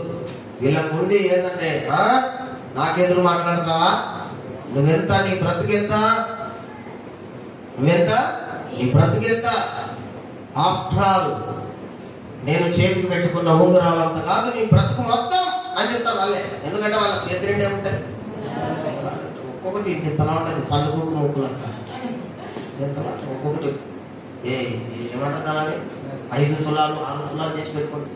మొన్న నేను ఒక ఆయన చూసిన ఒక షాపులో కలవడానికి పోతే 10 ఏళ్ళ కొన్నాయండి, 10 ఏళ్ళ కొన్నాయి. మన గొంతులు ఎంతలా అండి, మరొకటి కట్టేస్తారు. నేనే ఇది రోడ్డు కూడా అనుకున్నా, అమ్మా అట్లా చెప్పాక సార్, ఆయన సర్పంచ్ సార్, ఊరికి కోటీశ్వరుడు సార్. ఏమండి ఏమో అప్పుడప్పుడు మనం మేనప్పుడు ఆయన చేయి ఎదిరిస్తే ఒకటి ఊడిపోతే స్వతంత్రం చెప్పుకొని రావచ్చు. కొంతమందికి అట్లా ఉంటుంది. మరి వాళ్ళ దగ్గర వెళ్ళి మనము ప్రేమ, కనికరం, దయా, దాక్షిణ్యాలు ఎక్స్పెక్ట్ చేయగలమా? కాలు మీద కాలేస్తాడు, కొడరు రోజు నా టీ ఖర్చు అయ్యేంత కాదు నీ శాలరీ, నీ నెల శాలరీ, నీ నెల జీతం అంతా నేను రోజు టీ తాగేస్తా, టిఫిన్ తింటా, నేను పెట్టే ఖర్చు అంత ఉండదు నీ జీవితం అంతా అనే వాళ్ళు. అటువంటి వాళ్ళు వీళ్ళు అనమాట. బంగారు, వెండి మస్తుగా ఉంది లేదా, వాళ్ళ పితరుడు కానీ ఉంది కదా. యాకోబు కానీ కొంత ఇచ్చితే ఇవన్నా చూసి నన్ను క్షమిస్తాడేమో అనుకోండి. ఓరండి ఆయన, నువ్వు పంపించినది ఎంత, ఇంతకంటే ఎక్కువ నాకు ఉంది. మస్తు ధనవంతుడు, ఏ రోజులు అంతా కూడా మస్తు ధనవంతులు. అందుకే దేవుడు అంటే మనకి ఇష్టం లేదు. చూడండి, ధనవంతులకి దేవుడు అంటే ఇష్టం లేండి. యేసు ప్రభు ఊరికే చెప్పలే ఆ మాట, సూది బెచ్చంలో వంట దూరటైనా సులభమేమో కానీ ధనవంతుడు పరలోక రాజ్యానికి రావడం దుర్లభం, అది అసాధ్యం. అది కిందకి వచ్చి వాళ్ళు ప్రభు మరి అట్లయితే పరలోక రాజ్యానికి ఎవడు వస్తారు ఆయన అంటే, అది మనుషులకు అసాధ్యము కానీ దేవునికి సమస్తము సాధ్యం. దేవునికి స్తోత్రం కలుగుతుంది. వాళ్ళకి ఏంటంటే మాకు అన్ని ఉన్నాయి, దేవుడితో ఏం పని. ఒకవేళ దేవుడితో పని ఉన్నా దేవుడు చివరిలో ఉంటాడు, లాస్ట్ లో ఉంటాడు. దేవుడు చెప్పినట్టు మేము వినాం, నేను చెప్పినట్టే దేవుడు వినాలి అన్న స్వభావం ధనవంతులు. అందుకే మనలను పేదలుగా పుట్టించినందుకు కూడా దేవుడికి స్తోత్రాలు చెప్పాలి. దేవుడికి స్తోత్రం. బీదలైన మీరు ధన్యులు, పరలోక రాజ్యము. ఒకవేళ బీదగా పుట్టకపోయితే ఆ పరలోక రాజ్యం లిస్టులో నువ్వు నేను ఉండకపోదు. మేము ధనవంతుడిగా పుట్టింటే ఒకవేళ సూర్య బెచ్చంలోనికి వంటైనా పోతుంది కానీ మీరు పరలోకానికి రారు అనే లిస్టులో ఉంటే అంత సంగతే. జీవితం మన పుట్టుకనే వ్యర్థమైపోయేది. కాబట్టి ప్రభు మనల్ని బీదలుగా పుట్టించినందుకు కూడా స్తోత్రాలు చెప్పాలి. మన దగ్గర 1000 రూపాయలు లేనందుకు స్తోత్రాలు చెప్పాలి. భవిష్యత్తులో 500 నోట్లు లేనందుకు స్తోత్రాలు చెప్పాలి. ఎందుకంటే ఈ నోట్ల మార్పిడి చేసినప్పుడల్లా ఎవరు తిప్పలు పడుతుంది. మన దగ్గర ఏం లేవు, మనం బ్యాంకుల చుట్టూ వాళ్ళ చుట్టూ ఈ చుట్టూ తిరగాల్సిన అవసరం లే. ఒకడైతే మార్చుకోలేక సంచిలో మొత్తం కట్టగట్టి కోట్ల రూపాయలు రోడ్డు మీద పడేస్తుంది. ప్రయోజనం ఏముంది? విలువ లేదు దానికి. ఇంకా మనకు ఆ తిప్పలు లేదండి, మనకు ఆ తిప్పలు ఏమైనా ఉన్నాయి? ఏంటి లేదు. అందుకే మనం ఎలా ఉండాలంటే అన్న వస్త్రాలు కలిగిన వారమై దేవుడు మనల్ని ఏ స్థితిలో పిలిచినాడో ఆ స్థితిలో మనము నమ్మకముగా ఉండడానికి ప్రయత్నం చేయాలి. దేవునికి స్తోత్రం కలుగును గాక. హల్లెలూయా. ఇది రాజు సంగతి. ఇప్పుడు యేసు ప్రభు దగ్గరికి వద్దాం. యేసు ప్రభుకి ఏ పేరు పెట్టారు వాళ్ళంటే యూదుల రాజుగా పుట్టిన వాడు ఎక్కడ? ఎవరంట? యూదుల రాజుగా పుట్టిన వాడు ఎక్కడ ఉన్నాడు? యేసు ప్రభు వారు యూదుల్లో పడతాడని, యూదులకు రాజుగా పిలువబడతాడని జ్ఞానులకు తెలుసు, చాలా మందికి తెలుసు. దేవునికి స్తోత్రం కలుగుతుంది. హల్లెలూయా. యేసు ప్రభు కంటే ముందుగా 500 సంవత్సరాల క్రితం గౌతమ బుద్ధుడే ప్రవచనం చెప్పాడు. చెప్పలేదా? గౌతమ బుద్ధుడు కదా ప్రవచనం చెప్పింది. నేను వెళ్ళిపోయిన తర్వాత కరెక్ట్ గా 500 సంవత్సరాలకు ఇశ్రాయేలు దేశంలో మెతయ పుడతాడు. ఆయన యూదా గోత్రంలో పుడతాడు. ఆయన్ని మేము ఎట్లా గుర్తించాలి అని అడిగితే, ఆయన పుట్టినప్పుడు ఆకాశంలో ఒక నక్షత్రం, మీరెప్పుడు చూడనంత వెలుగుతో ఒక గొప్ప నక్షత్రం పుడుతుంది, ఆ నక్షత్రమే మిమ్మల్ని ఆయన యుద్ధకు నడిపిస్తుందని చెప్పాడు గౌతమ బుద్ధుడు. కాల గమనాన్ని మనం లెక్కేస్తే 500 సంవత్సరాలకి కరెక్ట్ గా యెరూషలేములో యేసయ్య పుట్టాడు. దేవునికి స్తోత్రం. ఆయన పుట్టినప్పుడే నక్షత్రం, ఒక పెద్ద నక్షత్రం పుట్టింది. అది జ్ఞానులను చక్కగా యేసుప్రభు ఎక్కడున్నాడో అక్కడికి తీసుకొని వచ్చింది. దేవునికి స్తోత్రం కలుగుతుంది. ప్రియమైన దేవుని బిడ్డలారా, కొన్ని లేఖనాలను మనము బైబిల్ పరిశుద్ధ గ్రంథంలో చూద్దాం. ఆయన యూదుల రాజుగా పిలువబడతాడని చక్కగా ముందే రాయబడిన విషయాలు. ఇదే మత్తయి సువార్త 27వ అధ్యాయం 37వ వచనాన్ని ఒకసారి చూడండి. 27:37 మత్తయి సువార్త 27:37. ఇతడు యూదుల రాజైన యేసు అని అతని మీద మోపబడిన నేరము రాసి ఆయన తలకు పైగా ఉంచిరి. ఎంత విచిత్రమో చూడండి. దేవుని ప్రవచనము ఎంత చక్కగా మూర్ఖులతో కూడా దేవుడు నెరవేర్చుకుంటాడు. దాన్ని ఎవరితో నెరవేర్చుకుంటాడన్న నేను పలకండి. ఎవరితో నెరవేర్చుకుంటాడు ఆయన? మూర్ఖులతో కూడా నెరవేర్చుకుంటాడు. యేసు ప్రభువును చంపిన వాళ్ళందరూ మూర్ఖులు అనేది కదా బైబిల్. మీరు మూర్ఖులకు ఇతర వారికి వేరైతే తప్ప రక్షణ పొందలేరు. యేసును రక్షకుడిగా అంగీకరించాలంటే యేసును చంపిన వాళ్ళతో పాటు మీరు ఉంటే కుదరదు. వాళ్ళు మూర్ఖులు కనుక ఆయన సిరివేసి చంపారు. మీరు ఆ మూర్ఖులలో నుండి, వక్రజనంలో నుండి మీరు బయటకు వస్తే తప్ప మీకు రక్షణ కలగదు. అటువంటి మూర్ఖులతోనే యేసు ప్రభు వారు సిలువ వేయబడినప్పుడు విచిత్రం చూడండి. వాళ్ళు ఎగతాళి కొరకు బోర్డు పెడితే అది ప్రవచనం నెరవేరిపోయింది. దేవునికి స్తోత్రం కలుగుతుంది. కొన్నిసార్లు మనల్ని ఎవరైనా అవమానించాలనుకుంటారు, కానీ ఆ అవమానంలో దేవుని చిత్తం నెరవేరుతున్నది. అందుకే అల్లుడు చెప్తున్నారు. గట్టిగా చెప్పండి. అందుకే ఆ మాట పాడింది నేను. అవమానం ఎంతైనా, ఎందుకు ఆ పాట దైవజనుడు రాశాడంటే అవమానాలను కూడా దేవుని సంకల్పమే నెరవేరుతుందని గుర్తించినాడు. మనం ఇంకా గుర్తించలేదు కాబట్టి మనకు అవమానాలు కలిగినప్పుడు కృంగిపోతాం. ఎప్పుడైతే నీకు నాకు అవమానం, సమస్య, బాధ ఎదురైనప్పుడు మనం కృంగుతామో చేతగానంలో అవుతాం. ఎంత చేతగానంలో అవుతామంటే దాన్ని జయించే శక్తి దేవుడు మన దగ్గర పెట్టాడు. అయినను జయించలేని శక్తిహీనంగా మారిపోతాం. అందుకే సామెతలు ఏం రాయబడింది? శ్రమ దినమున నీవు కృంగిన ఎడల సైతం ఆ పని చేస్తాను నేను. ఫస్ట్ కృంగుదలకు తీసుకెళ్తాడు. కృంగిపోతావు. నీ దగ్గర శక్తి ఉంది, మన దగ్గర శక్తి ఉందా లేదా? నిజం చెప్పండి. శక్తి ఉందా లేదా? ఎలా ఉంది అది? మన భక్తి మనకు శక్తి. దేవునికి స్తోత్రం. మనము చేయించున్న భక్తి మనకు శక్తి. మనము శక్తి కలిగిన భక్తి చేసే వాళ్ళం, శక్తి లేని భక్తి కాదు. నిజంగా నీ భక్తిలో శక్తి ఉంటే నీవు కృంగిపోయినప్పుడు ఆ శక్తి నిన్ను బలపరిచి మరలా నిన్ను ఉన్నతమైన స్థితికి లేవనెత్తుతుంది. దేవునికి స్తోత్రం కలుగును గాక. అది ఆ దైవజనుడు రాసినటువంటి విషయం. వీళ్ళేమో యేసు ప్రభును అపహేళన చేయడం కొరకు ఆయన తల మీద శిలువకు పైన ఒక బోర్డు రాశాడు. యూదుల రాజైన నజరేయుడగు యేసు. ఈ మాట కూడా యోహాను సువార్త 19వ అధ్యాయం 19వ వచనంలో ఉంటుంది. ఒకసారి చూడండి. యోహాను సువార్త 19:19.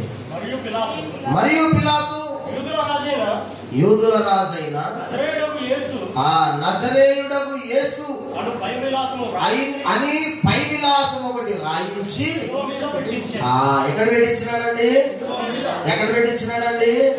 కదా? యేసు ప్రభు వారిని కపాలం అనబడిన స్థలానికి తీసుకెళ్లి సిలువ వేసిన తర్వాత పిలాతుకు దేవుడు గుర్తు చేసినట్టున్నాడు, జ్ఞాపకం చేసినట్టున్నాడు. అరే వాడి పాపం జీవితకాలం అంతా యూదుల రాజుని చెప్పుకున్నాడు రా. చచ్చిపోయే టైంలో నేను ఆఖరి కొరకు తెచ్చాడు. ఊరి తీసేటప్పుడు ఏం చేస్తాడు? అట్లా వాడిని శాంతిస్తాడేమో అని ఒక పై విలాసం రాయండి. ఏమని రాస్తున్నారు దాని మీద అంటే అక్కడ స్పష్టంగా రాయబడింది. మీరు చూడండి. యూదుల రాజైన నజరేయుడగు యేసు. దేవునికి స్తోత్రం కలుగుతాం. మళ్ళా ఉత్త యూదుల రాజు అంటే ఎంతమంది ఉన్నారు, అందుకే నజరేయుడైన యేసు అని రాసి పై గ్లాసం పెట్టండి. దేవునికి స్తోత్రం కలుగుతాం. అలాగే పెట్టేశారు. మీకు విషయం తెలుసా, అది వాళ్లకు హేళనగా కనబడుతుంది, కానీ ప్రవక్తల గ్రంథాలను మనం తొంగి చూస్తే అది ప్రవచనపు నెరవేర్పుగా కనబడుతుంది. దేవునికి స్తోత్రం. కొన్నిసార్లు మనము నడిచే మన జీవిత గమనాలలో అంధకారము అనేది లోకానికి అవమానకరంగా కనబడుతుంది, కానీ నువ్వు లేఖనాలలో నుంచి తొంగి చూస్తే అది నిన్ను మరలా దేవుని చిత్తములోనికి నడిపించే ఒక దారి. దేవునికి స్తోత్రం కలుగుతుంది. గట్టిగా చెప్పండి, గట్టిగా చెప్పండి, గట్టిగా చెప్పండి. యోసేపు గుంతలో పడకపోతే ప్రణాళికలోనికి రాలేడు. వస్తాడా? అన్నదమ్ములు అవమానించకపోతే ప్రణాళికలోనికి రాలేడు. అమ్మి వేయబడకపోతే ప్రణాళికలోనికి రాలేడు. పాచి పని చేయకపోతే ప్రణాళికలోనికి రాలేడు. చెయ్యని నేరానికి నింద అనుభవించకపోతే, చెరసాలకు పోకపోతే దేవుడి చిత్తంలోనికి రాలేడు. చెరసాలకు పోనని నేను మొండికేసింటే ఖచ్చితంగా యోసేపు తల తీసేవాళ్ళు. తెలుసా మీకు? నేను పోను చెరసాలకి నేను తప్పు చేయలేదు అని గనక ఒకవేళ రాజుకు, రాజాజ్ఞకు, ఆ రాజ్యపు పరిపాలన ఆ అధికారులకు ఆయన ఎదురు తిరిగింటే కనుక దేవుని చిత్తాన్ని నెరవేర్చకుండానే మధ్యలోనే ఆయన చనిపోయాడు. యోసేపుకు తెలిసినట్టు, ఓహో ప్రభువా, నీ చిత్తములోనికి నన్ను నడిపించడానికి నువ్వు గీసిన గీత ఇందులో ఉందా, ఇందులో ఉందా అయితే దీంట్లోనే నడుస్తా. దేవునికి స్తోత్రం. హల్లెలూయా. ఇందులోనే ఉందా అయితే దీంట్లోనే నడుస్తా ప్రభువా అని వెళ్ళాడు. జైల్లోకి వెళ్ళిన తర్వాత అర్థమైంది, ఓ ప్రభువా, చెరసాల్లోకి నువ్వు నన్ను తీసుకొచ్చి ఎందుకు అనుకున్నాను, చెప్పకుండా పెట్టిస్తావేమో అనుకున్నాను. కానీ ఐగుప్తు దేశపు విద్యలన్నీ కూడా, భాష, వాళ్ళ ఆ శైలి మొత్తం నేర్పడానికి దేవుడు యోసేపుని చెరసాలలో కట్టి, యోసేపు చెరసాల, యోసేపు పాఠశాల. దేవుడికి స్తోత్రం. హల్లెలూయా. మన శ్రమల కాలము, మన యొక్క శ్రమల కాలములో మనం ఉండేటువంటి చెరసాల దేవుని కొరకు మనం చెక్కబడడానికి ఉండే ఆధ్యాత్మికమైన పాఠశాల. దేవునికి స్తోత్రం. హల్లెలూయా. ఇది నువ్వు ఎప్పుడైతే గమనిస్తావో అక్కడనే నీకు భలే ఉంటది. అవమానాల్లో కూడా ప్రభుత్వం చూసి కోటా చెక్కయ్య గారు అందుకే పాట రాశారు. ఆయన వెళ్ళాడు, కనుక్కున్నాడు దాన్ని. చాలా మంది ఏమనుకుంటారంటే అవమానాలు వస్తే దేవుడి చిత్తంలో లేనేమో, నిందలు వస్తే అమ్మో మేము భక్తులం కాదేమో, ప్రార్థన అసలు అది ప్రార్థనే కాదు. శ్రమలు, కష్టాలు మమ్మల్ని వెంటాడినప్పుడు ఒకవేళ మేము దేవుని చిత్తంలో లేమేమో అనే అపోహలో కూడా కొంతమంది వెళ్తారు. వెళ్ళి ఇంక ఎందుకు వచ్చింది లేదు, దేవుని ఎందుకు బాధ పెట్టాలి, ఏంటంట దేవునికి ఎందుకు బాధ పెట్టాలండి, మనమే దీంట్లో నుంచి తప్పుకుంటే సరిపోయింది కదా అనుకుంటారు కొంతమంది. యోసేపు ఎక్కడ అది లేదు, యోసేపు ఎక్కడ అది లేదు. యోసేపు ఒకటే అనుకున్నాడు, ప్రభువా నన్ను సింహాసనం మీద ఎక్కిస్తానన్నావు, భూమి ఆకాశాలైనా గతించిపోతాయి కానీ నీ మాటలు గతించుకో.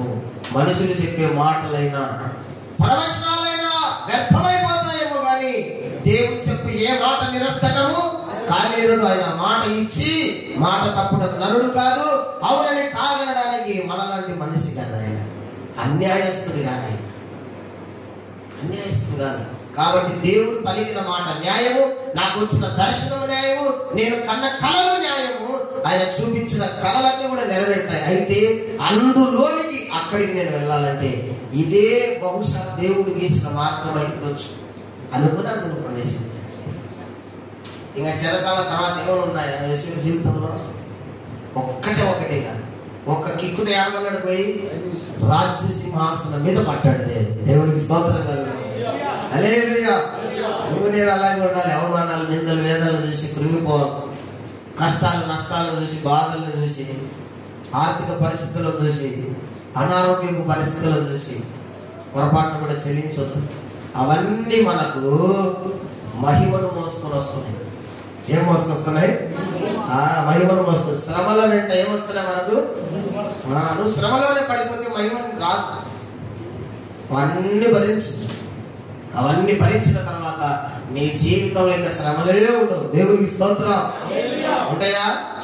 ఉంటాయా?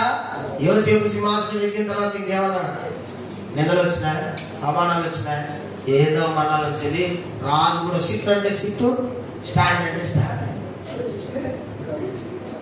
కేవలం నేను పేరుకు మాత్రమే రాజుని, మిగతా పని ఎవరు చూసుకుంటారు?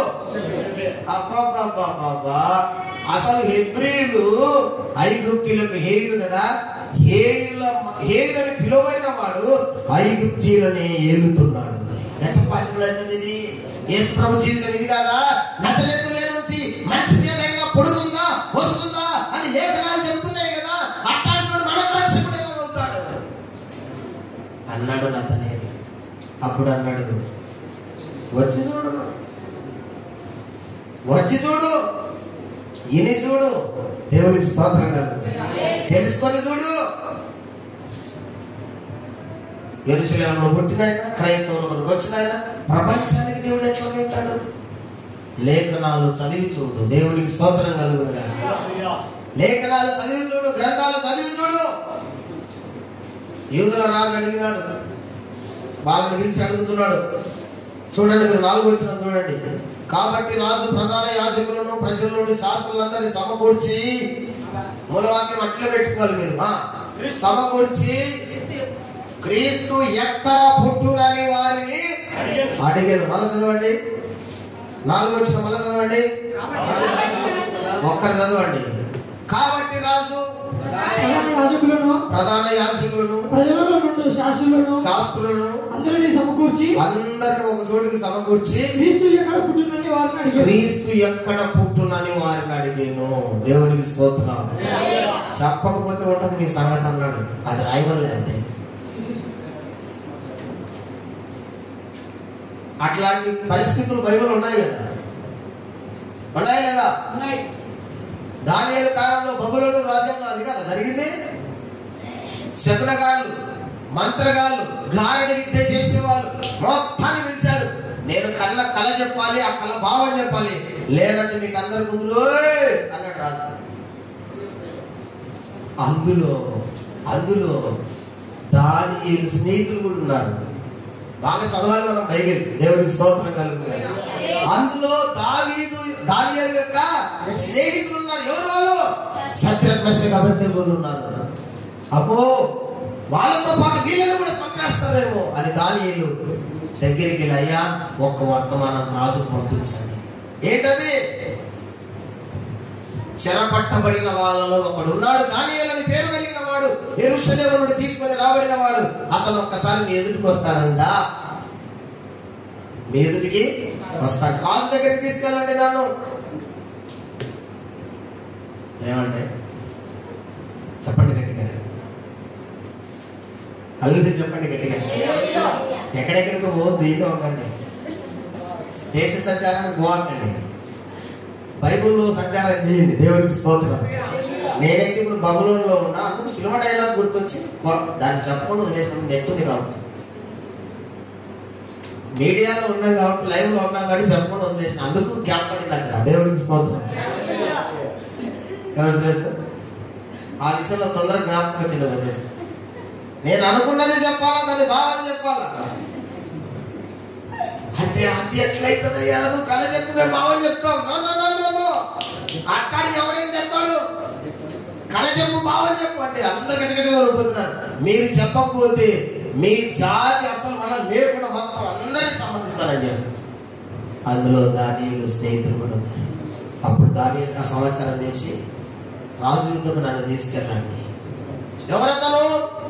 విద్యాబుద్ధులు కలిగినోడా, శాస్త్రాలు ఎరిగినోడా, డిగ్రీలు చదివినోడా, శిలక జోస్యం తెలుసా, గరుడ పురాణం తెలుసా, యా పురాణం తెలుసా? అతనికి కాదయ్యా. చెరపట్టబడిన వాళ్ళలో ఒకడు. వాడే చెప్తాను మనకి, వాడే చెప్తాను మరి. వాడు చెప్తే మంది రాదా? వాడి దగ్గర ఏముంది? ఏదో రమ్మంటున్నాడు. సరే తీసుకోండి రా, ఎంటర్టైన్మెంట్ చూద్దాం అనుకున్నారు. రాజభవనంలో ఆడుకున్నాను వాళ్ళతో అనుకున్నా. తీసుకెళ్ళిన తర్వాత, రాజా నాకు కొంత టైం ఇస్తే నేను ప్రార్థన చేసుకుని నా దేవుడికి నేను చెప్పాను, నా దేవుడు ఏం చెప్పమంటాడో అది చెప్తాను. అది నా జ్ఞానం కాదు, నా బలము కాదు, నా ఘనత కాదు, అది నా దేవునికే చెందునుగా అన్నాడు. అట్లానా? టేక్ టైం తీసుకో, టైం తీసుకున్నాడు. ప్రార్థన చేస్తూ వచ్చిన తర్వాత కళ చెప్పాడు, భావం చెప్పాడు. ఇప్పుడు రాజుకు అర్థమైంది ఏంటంటే, ఏమండి, చెరకు పట్టబడిన వాళ్ళను తక్కువ అంచనా వేయకూడదు అనేది అర్థమైంది. బీదోళ్ళను తక్కువ అంచనా వేయకూడదు. కొంతమందికి బీదోళ్ళు అంటే చాలా వాడింటికి వెళ్ళలేదు, వాళ్ళతో మాట్లాడలేదు, వాళ్ళు ఇస్తే టీ తాగడం, వాళ్ళు పెడితే భోజనం తినడం, వాళ్ళు బట్టలు ఇస్తే మనం తీసుకోవాలా? ఒక ఆయన అంటున్నాడు, వాళ్ళ భక్తుడైనా, నువ్వు ఇచ్చే కేకుకి నేను తీసుకోవాలా? నేను గతి లేదు నాకు. ఆయన ప్రేమ క్రిస్మస్ అని పిలుస్తున్నాడు. అట్లా అనొచ్చా? ఇప్పుడు అర్థమైంది ఏంటంటే, కళ చెప్పాడు, భావం చెప్పాడు. రాజుకు అర్థమైంది, ఇతడు దేవదూత అయితే తప్ప ఈ సంగతులు ఎవరికి తెలియవు, ఇతడు దేవతల ఆత్మ కలిగిన వాడని చెప్పేశాడు. దేవునికి స్తోత్రం. దేవతల ఆత్మ అంటే ఏంటో తెలుసా? పరిశుద్ధాత్మ అని అర్థం. సమస్తము బోధించువాడు, యుగములలో జగములలో మరుగైన సంగతులను బోధించేవాడు పరిశుద్ధాత్మ దేవుడు. అప్పుడు అర్థమైపోయింది. తర్వాత ఆ రాజ్యాధికారి వాడి కొడుకు కాలంలో కూడా అదే సమస్య వస్తేనే ఎవరున్నారు అని వెతికితే నువ్వు ఎవరి దగ్గరికి అన్నావో తెలియదు. ఇదే ఎవరు చెప్పలేరు. మీ దేశంలో ఉండే శకునగాళ్ళు, మంత్రగాళ్ళు, గారడి విద్య చేసిన ఎవరు చెప్పరు. ఒక్కడున్నాడు. ఇశ్రాయేలీయులు మీ నాయన చెరపట్టుకుని వచ్చినప్పుడు వాళ్ళతో పాటు వచ్చిన ఒకడు ఉన్నాడు. అతని పేరు దానియేలు. అతనికి మీ నాయన పెట్టిన పేరు బెల్తెషాజరు. మా దేవుని పేరు పెట్టినాడా అంటే వాడు మా దేవుడే. బెల్తెషాజరు అంటే ఎవరు? బబులోని దేశంలో ఒక దేవత పేరు. వాళ్ళ పేర్లు కూడా అది కూడా అవే. దేవత పేరు పెట్టాడు. అమ్మో అంతలేదు మా నాయన దేవత పేరు పెట్టాడు, వాడు పిలిపించాడు. వాడు కానీ ఇంకెవరు చెప్పను ఉన్నాడు. పిలిపిస్తే అక్కడ కూడా అదే డైలాగ్ కొట్టింది దాన్ని. అయ్యా నేను గొప్పని కాదు, నేను చెప్తానని అనుకోవద్దు, నా దేవుడు ఏం చెప్తాడు అదే చెప్తా, సమస్త మహిమ ఘనత ప్రభావాలు ఆయనకి చేయాలి. ఇప్పుడు అట్ట కాదు, టీవీలో రా దగ్గరికి ఇప్పుడే మీరు భయపడేది. దేవుడికి స్తోత్రం కలుగుతారు. అవునా కదా? ఇప్పుడు అదే జరుగుతుంది. ఒక్కసారి వచ్చుకో మా మందిరానికి, ఒక్కసారి వచ్చుకో, టీవీకి స్పాన్సర్ చేయండి, అవి కలుగుతాయి. పాస్టర్ పక్కన ఫోటో దేవునికి దీవెనలు వస్తాయి, ఫ్రేమ్ వేసి ఇంట్లో పెట్టుకోనికి దీవెనలు వస్తాయి. ఏదయ్యా ఇది? బబులోను దేశాన్ని దేవుని కొరకు పట్టుకున్న అంత గొప్ప విశ్వాస వీరులు, అదేమి లేదు నాయన, మేము నమ్ముకున్నవాడు గొప్పవాడు, పూజారుడు ఆయన, యుగములలో జగములలో మరుగైన సంగతులను తెలియపరచుటకు నా దేవుడు శక్తివంతుడు ఆయన అని ప్రభువును గనపరచాలి. అందుకే నన్ను గనపరచువారని నేను గనపరుస్తాను. చెరకు పట్టబడ్డారని నీచపు జీవులు చూస్తే ఇలా తీసుకెళ్లి రాజాస్థానం మీద ప్రధానుల్ని చేశారు. దానియేలేమో ప్రధానమంత్రులకే ప్రధానమంత్రి, రాజ్యభవనంలోనేమో శద్రక్ మేషక్ అబేద్నెగోలు కనపరచబడ్డారు. ఎక్కువ స్థాయి ఇచ్చాడు. నోరు మోసుకొని వీళ్ళ మాట వినండి అంతే. దానియేలు దేవుడు కాక వేరే దేవుడు లేడు. దానియేలు దేవుని కాకుండా వేరే దేవుని ఎవరైనా ఆరాధిస్తే ఆధార్ కార్డు ఉండదు, ఓటర్ కార్డు ఉండదు, ఏముండదు, పాన్ కార్డు ఉండదు, ఏంటి ఉండవు, అసలు మనిషి ఉండడు భూమి మీద అని చెప్పేశాడు. అంటే బబులోను దేశం తలకిందులైంది. దేవునికి స్తోత్రం కలుగుతాడు. అసలు బబులోను దేశం తలకిందులు వాడు ఏంటయ్యా?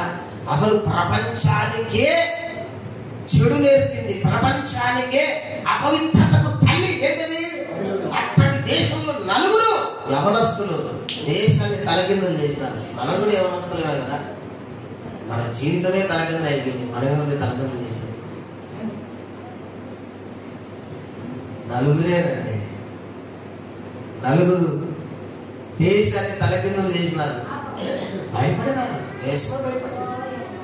శద్రక్ మెషక్ అబేద్నెగోలను దానియేలును చూస్తే బబులోను దేశం పడింది. దేవుని నామం ఎంత ఘనపరచబడిందంటే శత్రువు దేశంలో. దేవునికి స్తోత్రం కలుగును.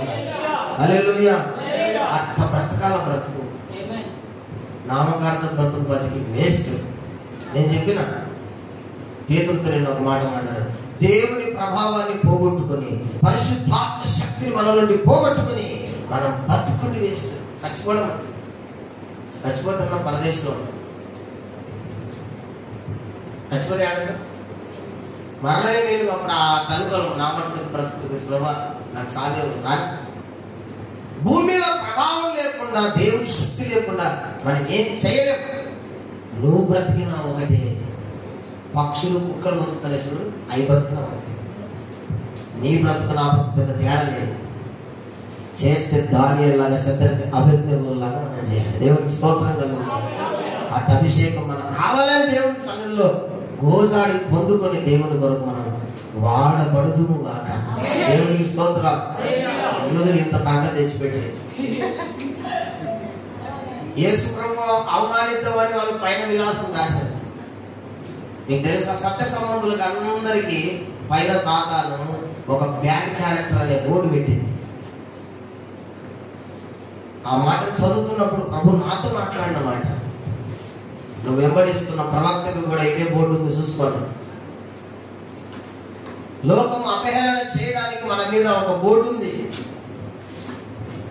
ఆ బోర్డును చూసి కొంతమంది ఏలం చేస్తున్నాం అనుకుంటున్నారు, కానీ ఆ బోర్డే దేవుని చిత్తంలోకి మనల్ని నడిపిస్తున్నాం కొంతమందికి తెలియదు. ప్రవచనం నెరవేరాలి, ఆయన యూదుల రాజుగా పిలువబడాలి, నజరేయుడు వాడిగా పిలువబడాలి. ఇవన్నీ ప్రవక్తల మాటలను బైబిల్ అనేది లేదా? ప్రవక్తలు మాట్లాడిన మాటలు నెరవేరున్నట్లు ఇవన్నయు ఐగుప్తుకు పోవాలి, నా కుమారుని నేను ఐగుప్తు నుంచి పిలిస్తేనని ప్రవచనం నెరవేరాలి. మోసే చెప్పినాడు, నా వంటి ప్రవక్తను నీలో నుంచి ఒకరిని. యేసుప్రభు వారి గురించి లోకం ఏమనుకుంటుందన్న సమాచారంలో చెప్పుకొస్తాను. శిష్యులను అడుగుతున్నాడు, లోకం నన్ను ఏమనుకుంటుంది అంటే ఏం చెప్పినారు వాళ్ళు? ఒకరేమో ఏలియా, ఇంకొకరేమో ఇర్మియా, ఇంకొకరేమో బాప్తిసం ఇచ్చిన యోహానే మళ్ళీ పుట్టినాడన్నాడు. బాప్తిసం ఇచ్చిన యోహానే ఇట్లా పుట్టినాడు అన్నాడు ఆయన. సరే, అందరి సంగతి ఏమో కానీ మీరేమనుకుంటున్నారు అన్నాడు ఆయన. ఇంకొక మాట కూడా ఉంది అక్కడ, ఏమంటే ప్రవక్తలలో ఒకడని ఆ ప్రవక్త అని అనుకుంటున్నారు. ఆ ప్రవక్త అని ఎందుకన్నారంటే మోసే చెప్పిన ప్రవక్త. ఆ ప్రవక్త అంటే ఎవరో కాదు, మోసే చెప్పినట్టు చూసినావా, నా వంటి ప్రవక్త అన్నట్లు ఆ ప్రవక్తను ఏమనుకుంటున్నారు. ఆ ప్రవక్తకు పెళ్ళైంది, పిల్లలు, ఈ ప్రవక్త పెళ్ళే కదా. ఇది ముస్లిమ్స్ కి ఇప్పుడు వరకు అర్థం కాని డిఫరెన్స్ అనమాట. అందుకే వాళ్ళు ఇంకా చాలా యేసు ప్రభువును దేవుడిగా అంగీకరించడానికి చాలా సంకోచిస్తున్నారు. వాళ్ళలో కూడా చాలా మంది యేసు ప్రభువును నమ్ముకొని యేసు ప్రభువే రక్షకుడు, దిక్కే లేదు అని చెప్పుకున్నారు, దండి ఉన్నారు. దేవుడికి స్తోత్రం. హల్లెలూయా. మనలతో పెట్టుకుంటే దయ్యాలు లేచిస్తాయి. దయ్యాలు లేచుకొస్తాయా? వాళ్ళ అంచెలను తీసుకొని వస్తారు లేదా? మరి ఎస్పీసీలో మన మీటింగ్ జరిగిన తర్వాత రాత్రి 1 గంటకు ముస్లిమ్స్ మొత్తం వచ్చి గొడవ చేసిపోయారు. ఎంతమందికి తెలిసింది? లాస్ట్ సంవత్సరం మన మీటింగ్స్ చేసామా? మీరు భయపడతారని నేను చెప్పాను.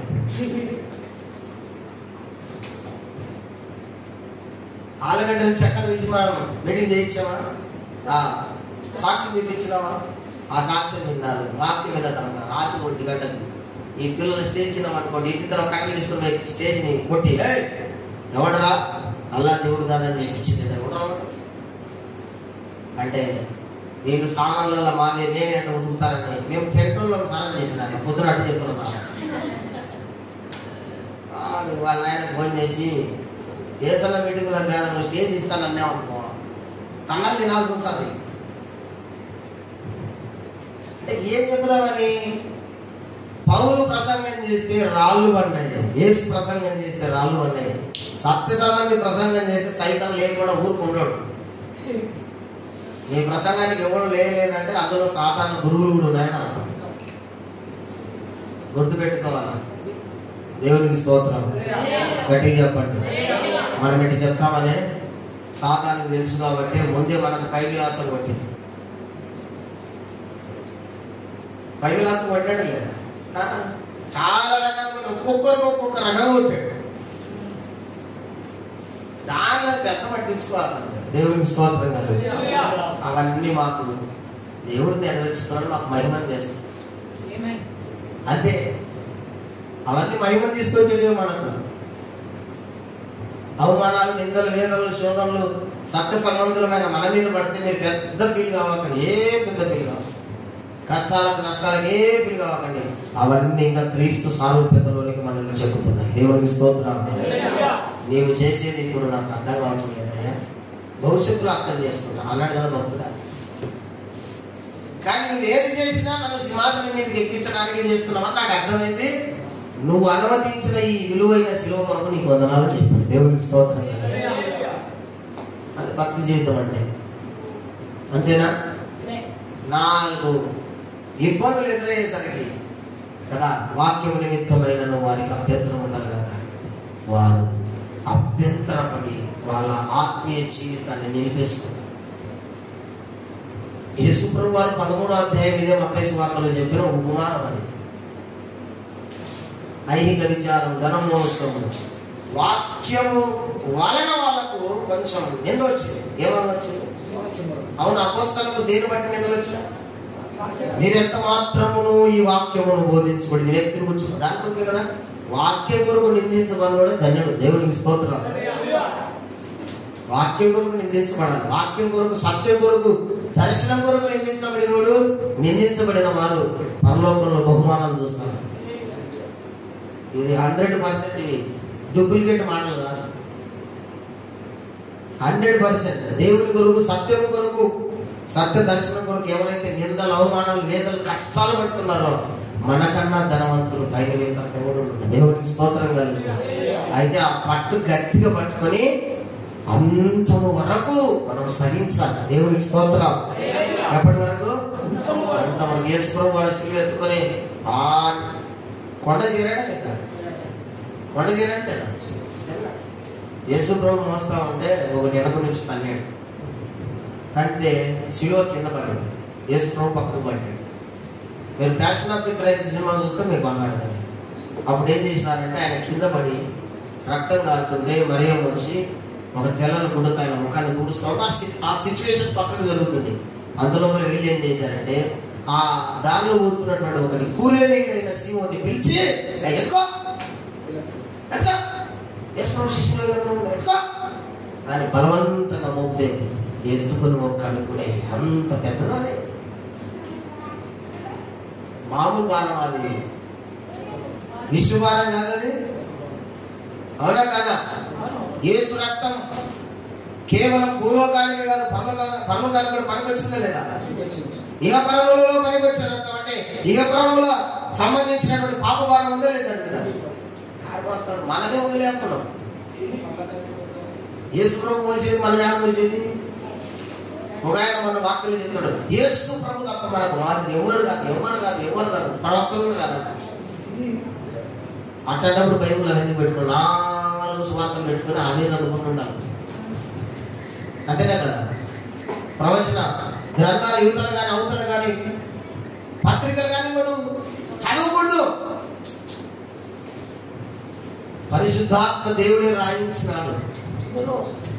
మాదిరి పురుషుడు నా తర్వాత భూమి మీద ఎవరైనా ఉన్నారంటే అపోస్తలుడైన పౌలే.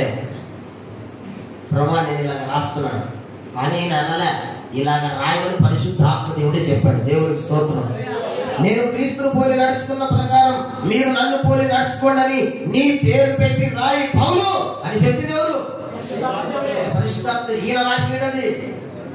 ప్రభా నేను రాస్తా, ఎందుకంటే రాస్తున్నాను నాకన్నా సాయం చేస్తున్నావు. నేను 5వ 10వ విన్నాను కదా, మనోళ్ళు సాయం చేస్తారు. ఏం చేస్తాను, నాకేమన్నా 5వ 10 అన్నారు కదా. అట్లా ప్రభు ఏమన్నా నాకు వచ్చి నా పేరేమన్నా కనపరచి అటు ఎత్తు అందరికన్నా అడిగితే ఎత్తినాడా? పరిశుద్ధాత్మ దేవుడు ప్రేరేపిస్తే రాసినాడా? అది గుర్తుపెట్టుకో. పౌలు రాయలేదు, పరిశుద్ధాత్మ దేవుడు రాయమని చెప్పాడు. తీసుకో పెన్ను, తీసుకున్నాడు. కొరింథీయులకు రాసిన మొదటి పత్రిక 11వ అధ్యాయం మొదలుపెట్టు అన్నాడు. మొదలు పెడతాడు. ఏం రామంటావు? మొదటి నేను క్రీస్తును పోలి నడుచుకున్న ప్రకారం మీరు నన్ను పోలి నడుచుకున్నావా? ఈయన నన్ను అంటున్నారా? ఎవరిడంటే నువ్వే అన్నాడు దేవుడు. దేవుడికి స్తోత్రం కలుగును. అప్పుడు పౌలుకు అథారిటీ వచ్చింది. మీకు గత్యంతరమే లేదు, మీరు నన్ను పోలి నడుచుకోవాల్సిందే. తర్వాత పత్రికలో పౌలే చెప్పాడు. ఇక దేవుడు అథారిటీ ఇచ్చేసినాడు. అథారిటీ ఇచ్చిన తర్వాత చెప్పకుండా ఎలా ఉంటాడండి?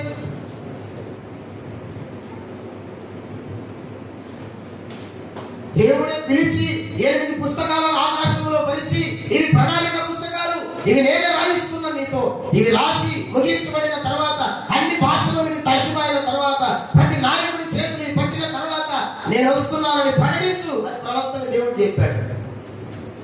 దేవుడు అథారిటీ ఇచ్చినాక ప్రవక్త చెప్తున్న వీళ్ళు ఏమన్నారు? నువ్వు ఒక్కడమేనన్నా ఏమన్నా? దేవుడు వాడుకునే వారికి లోబడాల. ఇది గుర్తుపెట్టుకో. దేవుడు ఎవరిని వాడుకుంటారో వారికి లోబడితే నీ జీవితంలో ఆశీర్వాదం అంటారు. చిన్నోడు కాదు, పెద్దోడు కాదు, ఇంకోటి కాదు. దేవునికి స్తోత్రం. ఒక మాట చెప్తాను, ఏమనుకోకండి. మీరు ఏమనుకోవద్దు, మీరు ఏమనుకోరని కూడా నాకు తెలుసు. దేవునికి స్తోత్రం కాదు. నరేంద్ర గురించి నాకు చాలా మంది చెప్తున్నారు. నేను ఎంత హ్యాపీ అయిపోతుంటాను తెలుసా. నేను అప్పుడు కూడా చెప్పాను, నేను ఒక ఏసమాన్ని తయారు చేయగలిగాను, నాకు సంతోషం అనిపించింది. వెళ్ళిన ప్రతి చోట ప్రార్థన అయితేనే, వాక్యం అయితేనే, పరిచయం అయితేనే, దైవ సేవకులు నాతో మాట్లాడింది. ఇప్పుడు వరకు నేను నరేంద్ర కూడా చెప్పాను. ఎన్నోసార్లు రవణ కానీ, చార్లెస్ అన్న కానీ, భానుప్రకాష్ అన్న కానీ, అయ్యా నీ కాడున్న యవనస్తులు అంటే నేను చక్కగా పెంచావయ్యా అని ఎప్పుడు నన్ను అంటున్నాను. నా పిల్లలు అట్లా ఎదుగుతున్నారంటే నాకు సంతోషం, బాధ. నా పిల్లలు సత్యమందు ఎదుగుతున్నారన్న దానికన్నా సంతోషం నాకు ఒకటి లేదని అపోస్తలుడైన యోహాను రాస్తాడు కదా. ఇంకేం కావాలా? ఇంకేం కావాలి చెప్పండి? దేవుడు వాడుకునేవాడు ఎంత చిన్నోడైనా నువ్వు ఒదిగి ఉండకపోతే నీకు ఆశీర్వాదం రాదు. దావీదు కాదు, ఇశ్రాయేల్ ప్రజలు కానీ ఒదిగి ఉండకపోయింటే గొల్యాతు ఎవరు చెప్తాడండి? ఎవరు చెప్తాడు గొల్యాతు?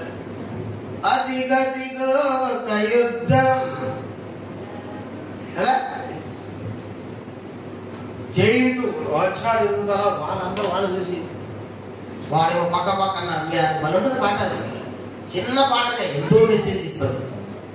కానీ దావీదు వెళ్ళాడు, వడిస తీసుకుని ఒక్కేడు కొట్టాడు. వాని కత్తి తీసి వారి తలకి నరికి తీసుకొచ్చాడు.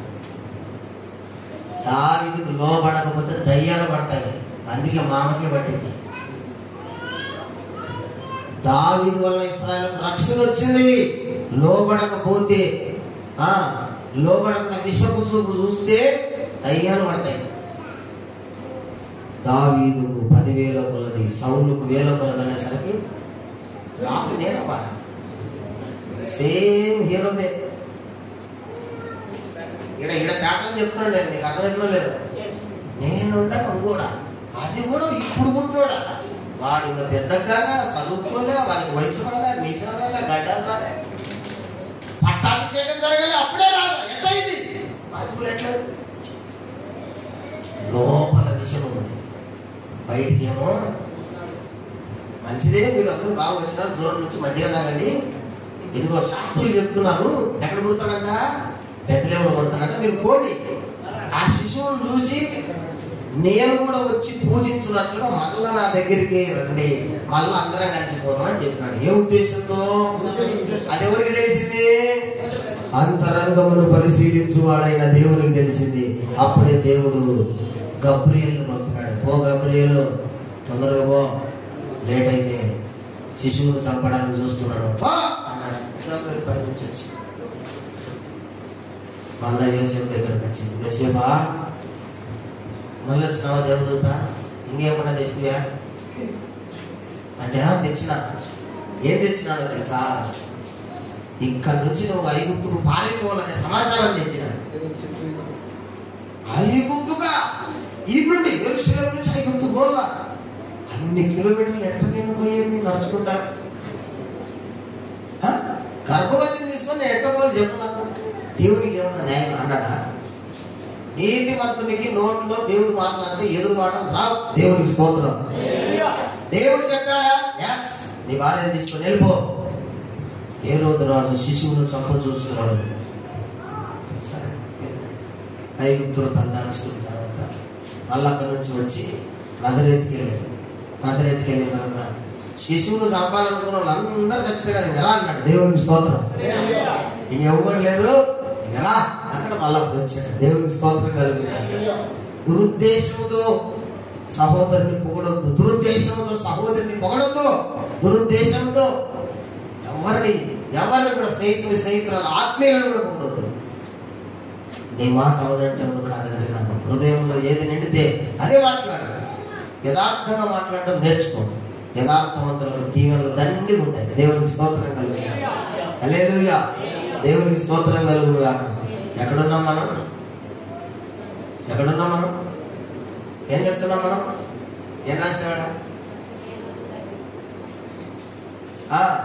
సౌలుకు 1000 కొలది, దావీదుకు 10,000 కొలది అనేసరికి నాట నుండి సౌలు దావీదు మీద విసపు చూపు పూనెను. ఇంకా మునగాలు వచ్చినాయి, ముందే స్టార్ట్ అయింది. రాత్రి పడుకుంటాడు అంటే దుర్దుంటాడు. భార్యకి ఏమంటాం కాలే, పిల్లలకి ఏమంటాం కాలే కదా. ఈ వంతులో యుద్ధంలో గెలిచినాడని ఒక ఆమె దావీదు చిన్నోడైనా వయసు పెద్దదైనా ప్రేమించింది. ఎవరు కదా? ప్రేమ గుడ్డుదండి, నిజమేనా? దావీదు 12 ఏళ్ళు, అప్పటికి ఈమెకు పెళ్లి వయసు వచ్చింది. అక్క ఉంది, ఈమె ఇద్దరు రాదు కదా. ఆయనేమో అక్కకి ఇచ్చి పెళ్లి చేద్దాం అనుకున్నాడు. ఏ పొరపాటు ఆమెకి ఇచ్చినట్టునే బాగుండేనేమో. ఇది గొడ్డలు కాకుండా ఉండేది. మన సంఘీయంలో పెళ్లి చేసుకుని తర్వాత చిన్నగా నా కూతురికి ఇచ్చి ఆలోచన చేద్దాం అనుకుంటుంటే ఒకరోజు దాని అవుతుంది. అర్థమైంది, ఓ ఇద్దరు లైఫ్ లో అంటాడు. అదే ఉంది బైబుల్. నేను తప్పు చెప్తానులే, వాళ్ళు మీరు వేరే రకంగా అర్థం చేసుకున్నాడు. అదే ఉంది బైబిల్లో. సౌలుకు అర్థమైంది, ఓహో నా చిన్న కూతురు దావీదును ప్రేమిస్తుంది, నా పెద్ద కూతురు ఇచ్చి చేస్తే మొత్తం అంత చాప్టర్ అంత రివర్స్ అవుతుందని ఈమె ఇచ్చి పెళ్లి చేసిన. వయసులో పెద్దదంటే ఇట్లా పెద్దది కదా. మోసే తండ్రి ఎవరు? అమరాము మేనత్వం చేసుకున్నాడు కదా. మేనత్వమే కదా, మేనత్వం వయసు పెద్దదే, మేనల్లు వయసు పెద్దదే. చెప్పండి, కొన్నిసార్లు అయితే దేవుడు అనుమతిస్తాడు, కొన్ని జరగాలి కాబట్టి. దేవునికి స్తోత్రం. అంతమంది పిల్లలు స్లోన్లు అటెండ్ చేసుకుంటే అటెండ్ చేసుకోవడానికి నువ్వు రక్షణలో ఉండవు. గుర్తుపెట్టుకో. ఇట్లా అటెండ్ చేసుకున్నందుకు నువ్వు సత్యంలో ఉన్నావు, అది గుర్తుపెట్టుకో. నా పెళ్ళినప్పుడు కూడా దండి అంటే ఏం లేదు, గుడి తగు లేదు, ఏం చేసుకుంటాను పెళ్ళి అంటే అటు చేసుకున్నందుకు నువ్వు సత్యంలో ఉన్నావు. దేవుడు చేసే ప్రతి కార్యానికి లెక్క ఉంటుంది. మనం ఎక్కువ లెక్కలేదు. దేవునికి స్తోత్రం. దేవుడు చేసే ప్రతి దానికి కౌంటింగ్ ఉంటుంది. మనకు మాత్రం తిక్క తప్ప కౌంటింగ్ లేదు, లెక్క లేదు మనకట. ఉత్త తిక్కనే ఉంటుంది. అంతా ఎట పడితే చేసుకుంటూ పోతూ ఉంటాం మన జీవితాన్ని. అలాగే ఎవ్వరు చేయదు. దేవునికి స్తోత్రం. హల్లెలూయా. కాబట్టి దురుద్దేశంతో ఎవరిని పొగడొద్దు. నాలుగుతో ఒకటి పొగిడి మనసులో ఒకటి పెట్టుకోవద్దు. మనసులో ఒకటి పెట్టుకొని నాలుగుతో ఒకటి మాట్లాడవద్దు. మంచోడైతే మంచివాడే అనేసి నీకు ఇంకా ఘనత, అది ఉన్నది ఒప్పుకున్నావు కాబట్టి. ఉన్నది ఒప్పుకున్నావు. సహోదరులారా, మీరు ఒకరిని ఒకరు హెచ్చరించుకోండి, ఒకరి కొరకు ఒకరు ప్రార్థన చేసుకోండి, ఒకరి బలహీనతలు ఒకరు ఒప్పుకోండి. ఇవన్నీ కూడా ఉన్నాయి కదా. మన యవనస్తులందరూ కాబోయే సేవకులను నేను అనుకుంటున్నాను. మీరు ఆమె చెప్పరా? లేదు, ఉద్యోగం చేసుకుంటున్నారు సేవకులు.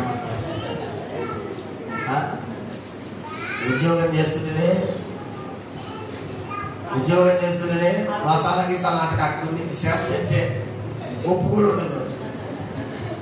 చాలా మంది పిల్లలు సాఫ్ట్వేర్ ఉద్యోగానికి వస్తుంది, వాడు సిగరెట్ తాగని, మందు తాగని, ఏమన్నా తాగని, ఏంటికి సుఖంగా ఉంటుంది మా పిల్లలు. దాని మాస్టర్లకు బిడ్డలు అంటే కష్టపడతారు. ఎందుకంటే వద్దమ్మా మాస్టర్లకు ఏముంటుందమ్మా, వాడి ఊర్లు పట్టుకొని తిరుగుతుంటాడు. ఊరును పట్టుకొని తిరుగుతుంటాడు. వాళ్ళకు సాగు ఒక చోటు ఉండదు, ఇంకోటి ఆస్తుల మీద వాళ్ళకు ఉండదు. మన బిడ్డ ఒక పూట తినకపోతేనే ఆలపడుతుంది. 3 రోజులు ఉపవాసం పడుతుందంటే ఫోన్ చేసి అత్త నీ బిడ్డ ఆలపడితే మస్తుపోతున్నాను ఫోన్ చేస్తాడు. అర్థం మనం ఎందుకు వచ్చిందానే. కానీ దైవజనుడి విలువ గుర్తించినోడు దాన్ని దేవునికి స్తోత్రం. దైవజనుడి విలువ గుర్తించినోడు దాన్ని విశ్వంలో అందరూ వ్యర్థమైపోయే కాలగతుల్లో కలిసిపోయే ప్రకృతి కలిసిపోయే జాబులు చేస్తున్నారు. కానీ ఇహపరములో ఎందుకు పనికొచ్చి ఏకైక జాబ్ ఏదైనా ఉంటే అది సేవకుని జాబే. దేవునికి స్తోత్రం కలిగి రిటైర్మెంట్ ఉండవుగా. ప్రభు పిలిస్తే తప్ప రిటైర్మెంట్ ఉండదు. దేవునికి స్తోత్రం కలిగి హల్లెలూయా. గుర్తుపెట్టుకోవాలి. ఆకలి ఎత్తున వాళ్ళే చెప్పండి, ఎవరు కాలేదన్నమాట. అయితే నాకు ఏం ఆకలి ఎత్తున్నాను మనకి. పొద్దున బ్రేక్ఫాస్ట్ తినంటే ఏం తినలేదా? తినాలి, బాగా తినాలి. దేవుని పిల్లలు బాగా తినండి. తినకుండా బీపీలు షుగర్లు తెచ్చుకోకండి. ఫుల్లుగా తినాలి. కట్టకుండా దొరికితే మనం వంటలాగా ఫుల్గా తినాలా. దొరకకపోతే 6 నెలలు ఉపవాసమైన ఉండాల. అది వంటకుంటే లక్షణం. దొరికితే 6 నెలలకు సరిపడే నీళ్లు తాగుతుంది. ఎందుకో తెలుసా? అది పోయేది ఎప్పుడు ఎడారిలో నీళ్లు ఉండవు. దొరుకుతాయో తెలియవు. అందుకోసమే 6 నెలలకు సరిపడే నీళ్లు తన డొక్కలో స్టోరేజ్ చేసుకుంటుంది. అవసరాన్ని బట్టి దాని దాహం తీర్చుకోవడమే కాకుండా బాటసార్లకు వాళ్ళు తెచ్చుకున్న నీళ్ళు అయిపోతే దాని డొక్క తీసి డొక్కలో ఉన్న నీళ్లు తీసుకొని తాగుతారు. కొబ్బరి నీళ్ళు ఉన్నట్టు ఉంటాయి. దేవునికి స్తోత్రం. ఎప్పుడన్నా వస్తే మీకు రాజస్థాన్ ఎడారిలో చూపిస్తా. టికెట్ మీరే పెట్టాలి, నాకు ఛార్జీలు లేవు. అది చెప్పండి. దేవునికి స్తోత్రం. పోయొచ్చా? నేను చూసి ఆ ప్రాంతం అంతా చూస్తే కదా. అందుకే దానికి ఇక్కడ ఒక కాటు ఉంటుంది. చిప్పు టైపులో పెట్టింటారు అన్నమాట. దాన్ని అవసరమైనప్పుడల్లా కట్ట తీయడం, దాన్ని అలాగ పొరచడం. బట్ట సంచుల బాటిల్ అది చల్లగా గాలి అలిగిపోతే నీళ్లు చల్లగా. ఇంతకుముందు పనులకు తీసుకెళ్ళేవాళ్ళు పెద్దవాళ్ళు. బట్ట సంచులో నీళ్ళు తీసుకెళ్తే చల్లగా ఏంటి గాలి తలిగి. ఇప్పుడు తెచ్చిన ఈ బాటిల్లో రోజుసేపు గట్టిగా ఎండ కొట్టిందంటే దానికి ఎంత ఎండనైనా కొట్టినాయి, కానీ నీళ్ళు మాత్రం చల్లగానే ఉంటాయి. అట్లాంటి సంచులు పెట్టుకుని వాళ్ళు కూడా తాగుతుంది. కొబ్బరి నీళ్ళు ఉన్నట్టు ఉంటాయి. దేవునికి స్తోత్రం కలుగును గాక. హల్లెలూయా చెప్తాం గట్టిగా. ఇప్పుడు 5వ వచనంలో చూద్దాం. ఏమంటే పిల్లల, అందుకు వారు యూదయ బెత్లెహేములోనే ఎలా అనగా, రాజా యూదుల రాజు పుట్టేది యూదా బెత్లెహేములోనే. ఎందుకంటే ప్రవక్తలు ప్రవచించిన ప్రవచనాలు ఆధారాలుగా ఉన్నాయని చూపుతున్నారు. దేవునికి స్తోత్రం కలుగును గాక. హల్లెలూయా. ఇప్పుడు మనమే కాదు అప్పటి కాలపు జ్ఞానులు కూడా క్రీస్తును గురించి రాయబడిన లేఖనాలని ఎత్తి చూపించుకుంటూ వచ్చారు. చదువుదాం ఆ మాట. యూదా దేశము బెత్లెహేమ, యూదా ప్రధానులలో ఎంత మాత్రమునో అల్పమైన ధనము కావు. ఇశ్రాయేలును నా ప్రజలను పరిపాలించు అధిపతి నీలో నుండి వచ్చును. అధిపతి నీలో నుంచే వచ్చునని ప్రవక్త ద్వారా రాయబడి ఉన్నదని. ఎవరి ద్వారా రాయబడింది? ప్రవక్త ద్వారా. ప్రవక్తలు అంటే ప్రవచించి లేఖనాలను రాసేవాళ్ళని అర్థం.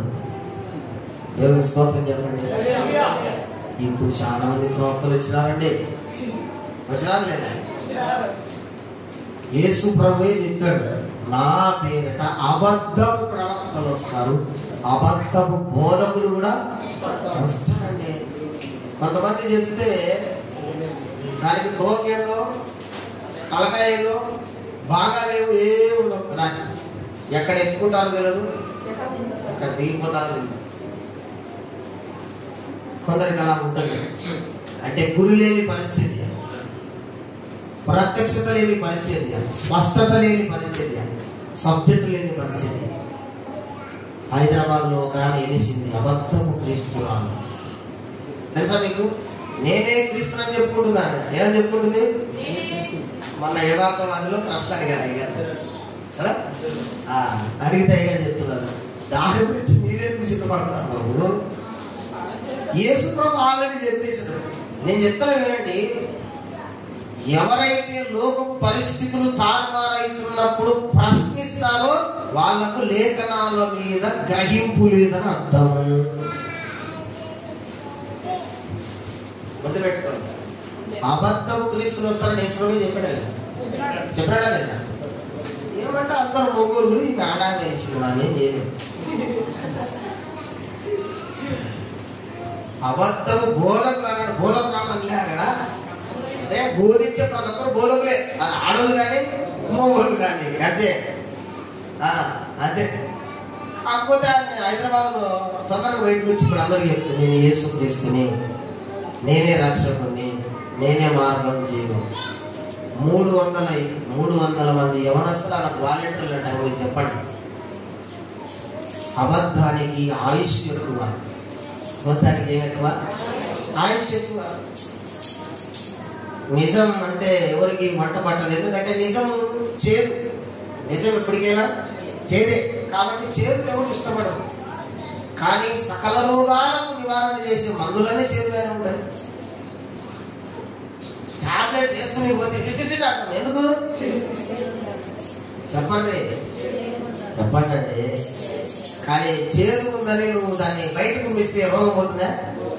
ఆ చేదు నీ లోపలికి వెళ్ళి నీలో ఉన్నటువంటి బలహీనత రోగాలన్నిటిని బాగు చేస్తుంది. దేవుని వాక్యం, దేవుని మాటలు మనకు కఠినంగా కనపడవచ్చు, కానీ అవి నీ లోనికి వెళ్తే నీలో గొప్ప గొప్ప కార్యాలు జరిగిస్తాయి. దేవునికి స్తోత్రం కలిగి ఫలభరితంగా చేస్తాయి నేను నన్ను. దేవునికి స్తోత్రం. ప్రవక్త ద్వారా రాయబడిన మాట ఎవరైనా చెప్తారా? ఏ ప్రవక్త ప్రవచించాడు ఈ ప్రవచనం? ఏ ప్రవక్త ప్రవచించింది ప్రవచనం? యూదా దేశము బెత్లెహేమా, నీవు యూదుల ప్రధానులలో ఎంత మాత్రము అల్పమైన దానవు కావని, ఇశ్రాయేలును పరిపాలించే రాజు నీలో నుండి పుడతానని ప్రవచించిన రాజు ఎవరు? ఇంతసేపా ఎన్నిసార్లు వాక్యం చెప్పుకున్నాం? ఎవరు ప్రవచించింది? ఎవరు ప్రవచించింది ప్రవచనం? చెప్పరా? నా చాక్లెట్ నన్నే తినమంటారా? మేక ప్రవచన గ్రంథం 5వ అధ్యాయం 2వ వచనాన్ని చదువుకుందాం. ఊరికే ఇట్లా పాత నిబంధనలు పేజీ తిప్పండి, మీకు తొందరగా దొరుకుతారు. మళ్ళీ మీరు అంత దూరం వెళ్ళాల్సినంత అవసరం ఏమి లేదు కదా.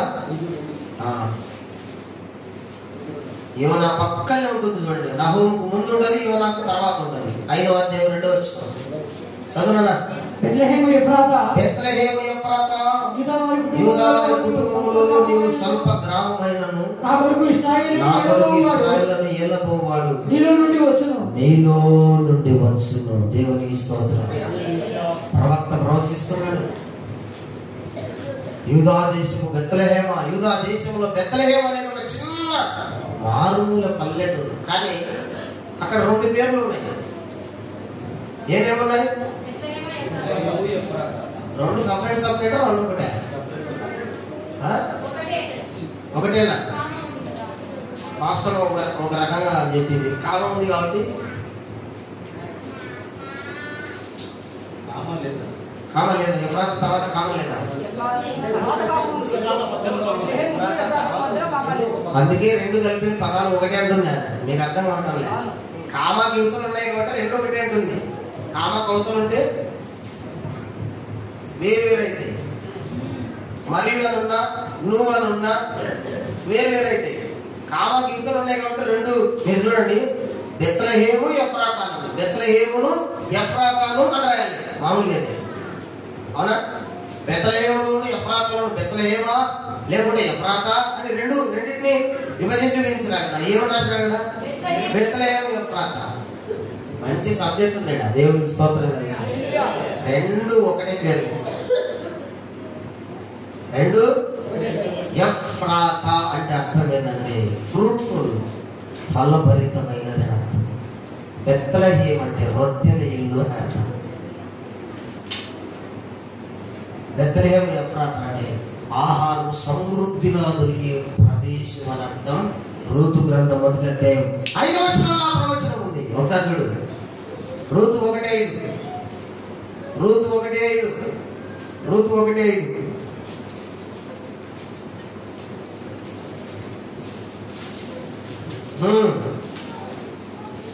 ఎంతసేపు తీసారా?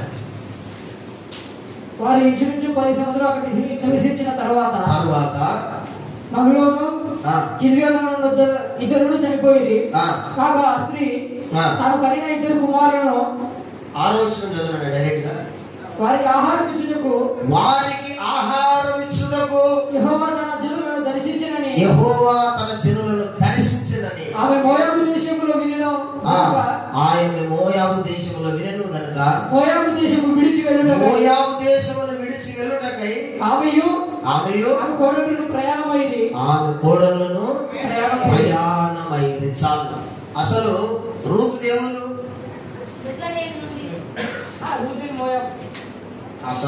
నయోమి ఎవరు? నయోమి ఊరాది. నేను ఇంతసేపు వాక్యం చదవరా మీరు ఇంటి దగ్గర? బెత్లెహేముకు కరువు వచ్చింది. బెత్లెహేముకు కరువు వచ్చింది. కరువు వచ్చింది ఆడమేంది? పోకూడని దేశానికి పోయింది. మోయాబీలతో మోయాబు దేశంతో మనకు బియ్యం వద్దు, కయ్యనే కానీ బియ్యం వద్దు అన్నది. ఏమనేమో అక్కడేమో బాగా ఆహారం బాగా దొరుకుతుందన్న ఉద్దేశంతో పోయింది. ఆహారం బాగా దొరుకుతుంది, ఇక్కడ కరువు వచ్చింది, వెళ్దామని అక్కడికి వెళ్ళిపోయింది. అక్కడికి వెళ్ళిన తర్వాత 2 కొడుకులు పెళ్లిళ్ళకి వచ్చారు. వాళ్ళ పెళ్లిళ్ళు వయసు వచ్చిన తర్వాత ముందు భర్త చనిపోయాడు. తర్వాత 2 కుమారులు కూడా పెళ్లిళ్ళు చేశారు. 2 కుమారులు చచ్చిపోయినారు. 3 విధవరాళ్ళు అయ్యారు. Naomi, Orpah, Ruth. దేవునికి స్తోత్రం. హల్లెలూయా. గట్టిగా చెప్పండి, గట్టిగా చెప్పండి. ఓర్పా చేసింది న్యాయం, రూతు చేసింది త్యాగం. ఓర్పా న్యాయమే చేసింది. అమ్మా నీకు వయసు ఉంది, నువ్వు యవనస్తురాలివి, మీరు యవనస్తులు 2, మళ్ళా మీ కొరకు పిల్లలు కానంత శక్తి నాకు లేదు, నాకు భర్తను కూడా లేడు. కాబట్టి చిన్న వయసులో భర్తల్ని పోగొట్టుకున్నారు. మీరు మీ అమ్మ వాళ్ళ ఇంటి దగ్గరికి వెళ్ళి సుఖంగా మళ్ళొక వివాహం చేసుకుని మీ సంసార ధర్మాన్ని జరిగించుకుని సుఖంగా ఉండండి అంటే గురుగురు వచ్చి ముందు పెట్టింది. ఎవరు? వాటి గుడ్డును సత్తా కదా. ఎంత మంచి వార్త చెప్పినావు అతను. ఇది క్రిస్మస్ సందేశం అంటే. అత్తలకి చెప్తే కోడళ్ళకు క్రిస్మస్ ఇప్పుడే వచ్చింది, క్రిస్మస్ వచ్చింది కదా. మంచిగా ప్రేమైనటువంటి దేవుని బిడ్డలారా, చక్కగా మాట విని శుభ్రంగా వచ్చి ముద్దు పెట్టి నేను పోయొస్తాను. న్యాయమే. ఆలోచిస్తే అది న్యాయమా కాదా? న్యాయమా కాదా? వాళ్ళే ముసలిలో చిన్న వయసులోనే చనిపోయారు. ఇంకా పిల్లలు కూడా పిల్లలైనా కాలే, చిన్న వయసు, చాలా చిన్న వయసులో. సరే చెప్పింది ఓర్ప చేసింది న్యాయం. కానీ రూత్ వచ్చానండి, అత్తా నన్ను పోమని పొరపాటును కూడా అనవద్దు. నువ్వు ఎక్కడుంటే అక్కడ ఉంటా, నీ దేశమే నా దేశం, నీ ప్రజలే నా ప్రజలు, నీ దేవుడే. ఆ మాట కూడా ఉంది, ఆ మాట కూడా నీ దేవుడే నా దేవుడు, నువ్వు ఎక్కడుంటే అక్కడ ఉంటా, నన్ను విడిచిపెట్టమని మనం పొరపాటున అనవద్దు. త్యాగం చేసి తను వెళ్ళి ఇంకో పెళ్లి చేసుకొని శారీరక ధర్మాన్ని సుఖాన్ని అనుభవించవచ్చు. ఈ పరిస్థితుల్లో నా అత్తని నేను వదిలిపెట్టిపోతే ఆ పరిస్థితి ఏంటి? నాకు అత్త అయినా అమ్మైనా ఒకటే కదా. తన జీవితాన్ని త్యాగం చేసింది రూత్. న్యాయము కనబడకుండా ఒకరోజు మరుగైపోతుందేమో కానీ త్యాగం నిలబడుతుంది. యేసయ్య త్యాగం చేశాడు మన కోసం. దేవునికి స్తోత్రం. ఆ విషయంలో రూతు ఆ ఆధిక్యతను సంపాదించుకుంది. త్యాగం ఉండాలి, భక్తులకి తెగింపు ఉండాలి. కొన్నిసార్లు న్యాయం ఒకటే కాదు, త్యాగానికి కూడా మనం సిద్ధపడాలి. అసలైన భక్తి అంటే త్యాగమే. దేవునికి స్తోత్రం. అసలైన ప్రేమకు ఉండే నిర్వచనం కూడా సాక్రిఫైస్. ప్రేమ అంటే ఇంగ్లీష్ లో సాక్రిఫైస్, లవ్, త్యాగము చేయటం. యేసయ్య తన జీవితాన్ని మన కొరకు త్యాగము, రూతు తన జీవితాన్ని త్యాగం చేసింది. అందుకే ఆ వంశంలోంచి యేసయ్య పుట్టాడు. దేవునికి స్తోత్రం. త్యాగం చేస్తూ వాళ్ళ కుటుంబాలలోంచి ప్రవక్తలు పుట్టుకొస్తారు. ఏం త్యాగం చేశారు, సమయాన్ని త్యాగం చేశారు, డబ్బుని త్యాగం చేశారు, జీవితాన్ని శరీరాన్ని త్యాగం చేశారు. ఘనతలు, పేరు, ప్రఖ్యాతులు అవి మాకు ఇష్టం లేదు. దేవుడు ఉండే చాలా మంది త్యాగం చేశారు. వాళ్ళ కడుపు నుంచి ప్రవక్తలు కొట్టుకొస్తారు. మరియమ్మ త్యాగం చేసింది. రాళ్లతో కొట్టి నన్ను చంపినా పర్వాలేదు, ఈ బిడ్డకు జన్మనిచ్చి తర్వాతగా నేను లేకపోయినా పర్వాలేదు, నేను చనిపోయినా పర్వాలేదు అనుకుని యేసయ్యను మోసుకుని ఊర్లూరు తిరిగారు. వాళ్ళు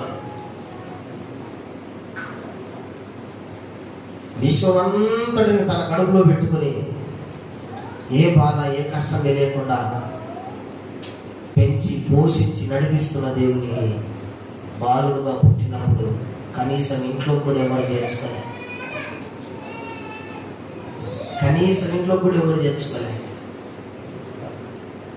యోసేపు వెళ్ళి తలుపులు కొట్టి, అమ్మా నా భార్య ప్రసవ వేదన పడుతుంది, కాస్త మీ ఇంట్లో స్థలం ఇవ్వండి, కారు చేసుకొని మళ్ళీ తిరిగి వెళ్ళిపోతాను. చిచి, అదొక నీతిమంతురాలు, నువ్వు ఒక నీతిమంతుడివి, నీకన్నా తెలియలేదు, నీ వంశం ఎట్టాంటి, నీ తల్లిదండ్రులు ఎట్టాంటో, నీ చరిత్ర నీకు తెలుసా? అట్లాంటి వాళ్ళ కడుపును కొట్టి అటువంటి దాన్ని ఇంకా మోసుకొని తిరుగుతున్నావా, ఎంట పెట్టుకొని తిరుగుతున్నావా? పట్టించుకోలే. స్థలం ఏమన్నాను అన్ని మాట్లాడమనిలే. మొఖం ఎదురుగా తలుపులేస్తే ఇంకో ఇంటికి వెళ్ళాడు, ఇంకో ఇంటికి ఎక్కడ స్థలం ఇవ్వకపోతే ఒక సత్రం ఉంటుంది. అంటే ఊరికి ఎవరైనా వలస వస్తే వాళ్ళు తలదాచుకోవడానికి ఉండే సత్రం. ఆ సత్రంలోనికి వెళ్ళి మరియమ్మ డెలివరీ చేసిన వాళ్ళు కూడా ఎవరు లేరు. అందుకే బైబిల్ రాయబడింది, యేసు ప్రభువే పుట్టాడు. దేవునికి స్తోత్రం, హల్లెలూయా. ఆమె కనకం ఉంది అంటే ఆ మాట రాయబడుతుంది, యేసు పుట్టాడు. పుట్టుట బిడ్డ వంతు, కనడం తల్లి వంతు. క్రీస్తు శాస్త్రంలో ఇది ఒక పెద్ద విశ్లేషణ. క్రీస్తు శాస్త్రం ఉంది, మీరు చదవాలి యవనస్తులు. మీకు మీ కుటుంబాలు, ఉద్యోగాలు, భార్య పిల్లలు ఎంత ప్రాముఖ్యమో దేవుడు కూడా అంతకంటే ఎక్కువ ప్రాముఖ్యం. కాబట్టి నిర్లక్ష్యం చేయొద్దు. క్రీస్తు శాస్త్రం అని మీరు నెట్లో కడితే కూడా వస్తుంది, అందులో ఉంటుంది ఈ మాట, యేసు పుట్టాడు. తర్వాత మరియమ్మ కనిందని రాయబడింది. మత్తయి సువార్త మీరు చదవండి, యేసు పుట్టానని ముందే రాయబడింది. గోత్రకర్తల పేరు చెప్పుకుంటూ వచ్చి మరియమ్మ భర్త అయిన యోసేపు, మరియమ్మ యందు క్రీస్తు పుట్టిన మాట చదువు, అక్కడ చివరి వచ్చి ఉంటుంది. యాకోబు మరియ భర్త అయిన యోసేపును కనెను. అదిగో అక్కడ యోసేపు పేరు పక్కన పెట్టి ఆమె పేరు పెట్టాడు. అదొక శాస్త్రం. మళ్ళా యాక్చువల్గా అసలు అక్కడ లేడీస్ పేర్లు రాకుండా అన్ని పురుషుల పేర్లు వచ్చినాయి. ఇక్కడికి వచ్చేసరికి మరియమ్మని పెట్టి యోసేపును పక్కన పెట్టాడు. ఎందుకో తెలుసా? అందరిలాగా యేసు ఆ పురుష ప్రమేయంతో పుట్టినవాడు కాదని చెప్పడానికి, నిరూపించడానికి, కన్యకకు పుట్టాడు, స్త్రీకి పుట్టాడు చెప్పడానికి ఆ మాట రాశాడు. ఆమె యందు క్రీస్తు పుట్టేను. పుట్టుట బిడ్డ వంతు, కనడం తల్లి వంతు. దీన్ని మీరు బాగా జాగ్రత్తగా తర్కంలో కానీ వాదంలో కానీ ఏమి తర్వాత నెట్లో కానీ సెర్చ్ చేయండి. పుట్టడం అనేది బిడ్డ వంతు, కనడం అనేది తల్లి వంతు. కనింది అంటారు, ఈడు ఆమె పుట్టినాడని చెప్తారు. పుట్టడం బిడ్డ వంతు, కనడము తల్లి వంతు. యేసు ప్రభు వారు ఆమె కనాలనే టైం వచ్చేకంటే ఆయన వంది పుట్టేశారు. దేవునికి స్తోత్రం కలిగింది. తర్వాత ఆమె కన్నడాన్ని రాయబడింది. ఎందుకంటే మరియమ్మ కొడుకు యోసేపు కుమారుడని పిలువబడాలి కనుక. అది విషయం. ఎంత అద్భుతం! యేసయ్య జననమునే మనం జీవితాంతం స్మరించిన విశ్వమంత సమాచారం ఉంది. ఇంకా బైబిల్ గ్రంథాన్ని దేవునికి స్తోత్రం కలుగుతుంది. హల్లెలూయా. వాక్యం అందు ఎవరికి సంతోషం ఉంటుందో, దేవుని ధర్మశాస్త్రాన్ని ధ్యానించాలని ఎవరికి ఆనందం ఉంటుందో వారు రాజులు అవుతారు, ఐశ్వర్యవంతులు అవుతారు. లిటరల్ గా, స్పిరిచువల్ గా. నిజం చెప్తున్నా, ఈ సూక్తి అందరూ పాటించండి. వాక్యం ఎవరు ఎక్కువ చదువుతారో వారి జీవితాల్లో ఇహమందైనటువంటి ఐశ్వర్యం, పరమందైన ఐశ్వర్యం దొరుకుతుంది. వెండి బంగారముల కంటే నీ ధర్మశాస్త్రమే కోరదగినది అని ఎందుకన్నాడు దాన్ని పట్టుకున్నాడు కాబట్టి దాంతో పాటు రాజ్యమే వచ్చింది, రాజ్య ఐశ్వర్యం వచ్చింది. బంగారం బట్టలు వేసుకొని తిరగొచ్చు. దానికి అంత గొప్పోడయ్యాడు. కారణం ధర్మశాస్త్రం, దేవుని వాక్యం ఆ స్థితికి ఆయన తీసుకుని వెళ్ళింది. దేవునికి స్తోత్రం కలుగుగా. గట్టికి చెప్పండి, కొంచెం గట్టికి చెప్పండి. 10 నిమిషాల్లో ముగిస్తాం. మనం 10 నిమిషాలు టైం. 2 ప్రసంగాలు కానీ 1 ప్రసంగం కానీ. తర్వాత కొంచెం మనం క్లీనింగ్ సెక్షన్ ఉంది, దాని వరకు అది ఒక్కసారి గట్టిగా చెప్దాం. అవసరమైతే కొన్ని నీళ్ళు తాకండి. 10 నిమిషాలు ఒప్పుకొస్తుంది. దేవునికి స్తోత్రం. బెత్లెహేము ఎఫ్రాతా అనేది ఒక్క పట్టణపు పేరే. ఆదికాండం 35వ అధ్యాయం 19వ వచనంలో యాకోబు రాహేలును పాతిపెట్టినప్పుడు చెప్తాడు అక్కడ విషయం. 35:19 అట్లు రాహేలు మృతి పొంది బెత్లెహేము అను ఎఫ్రాతా మార్గమున పాతి పెట్టబడెను. దేవునికి స్తోత్రం. బెత్లెహేము ఉండే పూర్వపు పేరు ఎఫ్రాతా. బెత్లెహేము అనేది కొత్త పేరు. అది కూడా ఎందుకు ట్రాన్స్లేషన్ అయిందంటే యేసు ప్రభు బెత్లెహేములోనే పుట్టాలి, ఎఫ్రాతాలో కాదు. పేరు మారిపోతున్నాడు, చేంజ్ అయిపోతున్నాడు. అందుకే అన్నిటికీ కుదురుబాటు తెచ్చాడు ఆయన కాలం పరిపూర్ణమైనప్పుడు. దేవునికి స్తోత్రం కలుగుతుంది. ఎఫ్రాతా బెత్లెహేము అనబడింది. అవసరం ఎఫ్రాతాకు బెత్లెహేము ఏమైనా సంబంధం ఉంది? అక్షరాలు డిఫరెంట్ ఉన్నాయి. ఎట్లా మార్చాలి అంటే మీనింగ్ ఒకటే రెండింటికి. ఆహారం సమృద్ధిగా దొరికే స్థలం, రొట్టెల ఇల్లు బెత్లెహేము. ఫలభరితమైన పట్టణం ఎఫ్రాతా. ఫలభరితమైందంటే అర్థం ఏంటి? దేనికి కొదవలేదని కదా అర్థం. ఇంగ్లీష్లో ఫ్రూట్ఫుల్ అని ఉంటుంది. మీరు నెట్లో కొట్టి చూడండి, what is the meaning of Ephrathah in Bible అని కొడితే ద మీనింగ్ ఆఫ్ ఫ్రూట్ఫుల్ అని వస్తుంది. ఫలభరితమైనటువంటి పట్టణం ఆ ప్రాంతం అందరూ. బెత్లెహేములో కూడా అందుకే ఇశ్రాయేలీయులు ప్రతి పండగ బెత్లెహేముకి వచ్చి రొట్టెలు కొనుక్కొని పోతారు. రొట్టెలు కొనుక్కొని పోతారండి. రొట్టెలు తీసుకొని వెళ్ళాలి. ఏ పండగకి?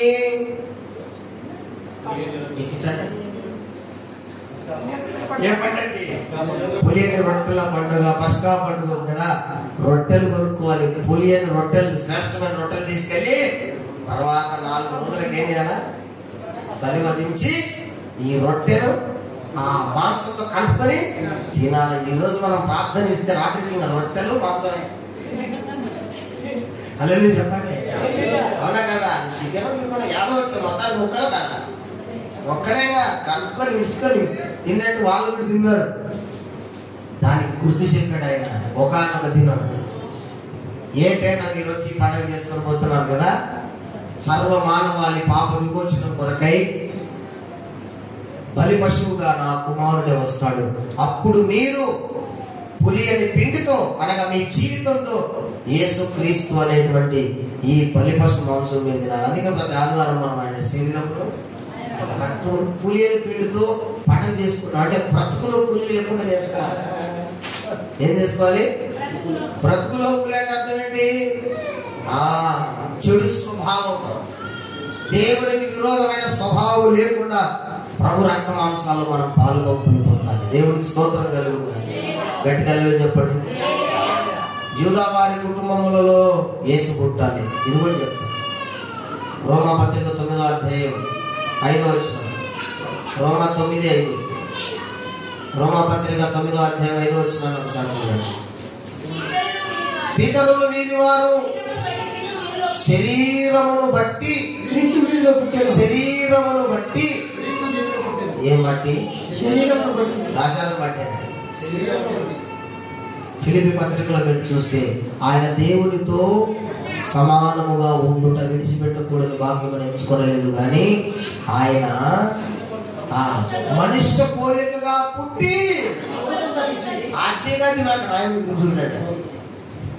మనుష్య పోలికగా పుట్టి, ఇక్కడనేమో శరీరమును బట్టి కదా, శరీర రీతిగా ఆయన పితరుల్లో పుట్టాడు. కానీ ఆయన ఎవరో తెలుసా? కింద చెప్పాడు, మళ్ళా పైనుండి పితరులు వీరి వారు శరీరమును బట్టి క్రీస్తు వీరిలో పుట్టారు. ఈయన అనగా పుట్టిన ఈయన ఈ క్రీస్తు సర్వాధికారి అయిన దేవుడైంది నిరంతరము స్తోత్రాలుడై ఉన్నాడు. దేవునికి స్తోత్రం. యేసు దేవుడు కాడన్న తొలకి కళ్ళు మూసుకుపోయాయి. ఎంత స్పష్టంగా రాయబడింది. ఈయన సర్వాధికారి అయిన దేవుడు కదా. ఏమన్నా ఎవరన్నా ఆయన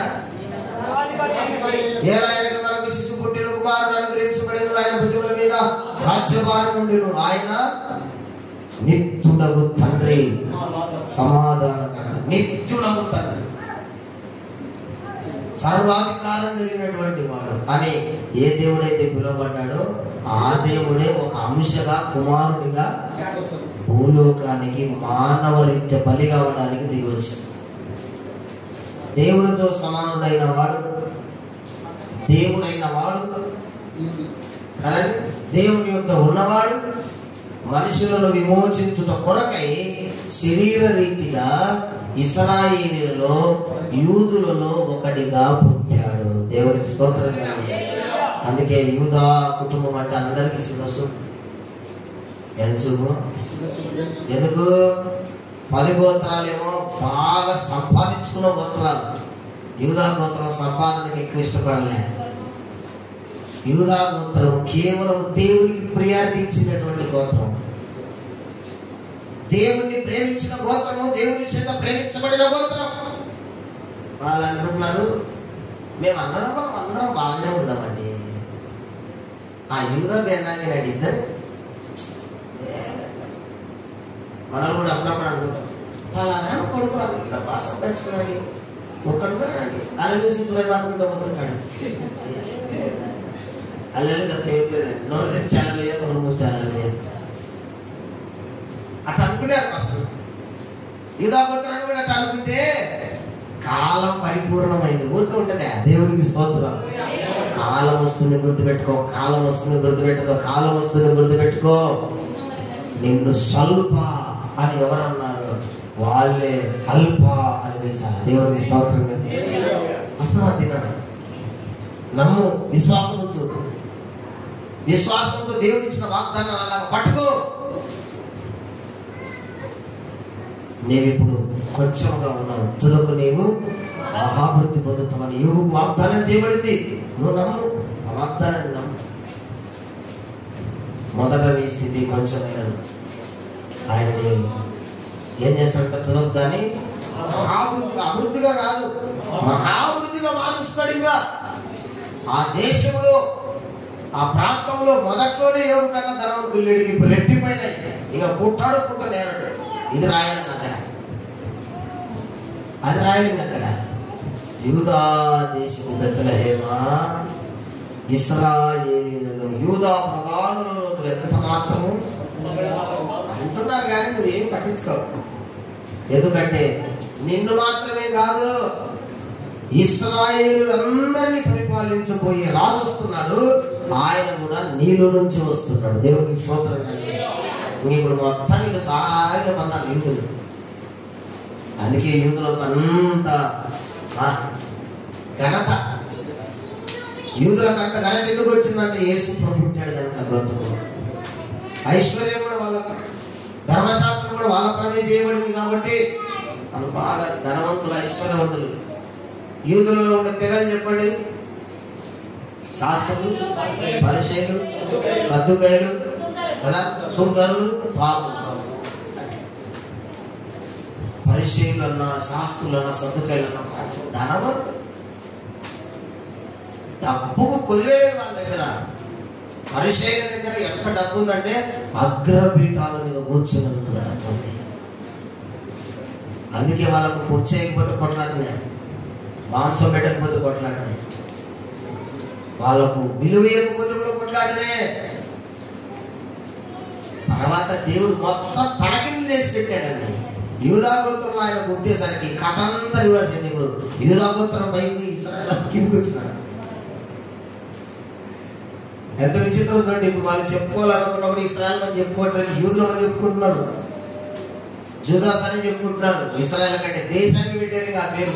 ఇశ్రాయేల్ దేశంలో యూదులు, ఇశ్రాయేల్ దేశంలో యూదులు, ఇశ్రాయేల్ దేశంలో యూదులు, ఇశ్రాయేల్ అని పిలవటంలో వాళ్ళని ఆ పేరు దేశానికి పరిమితమైంది.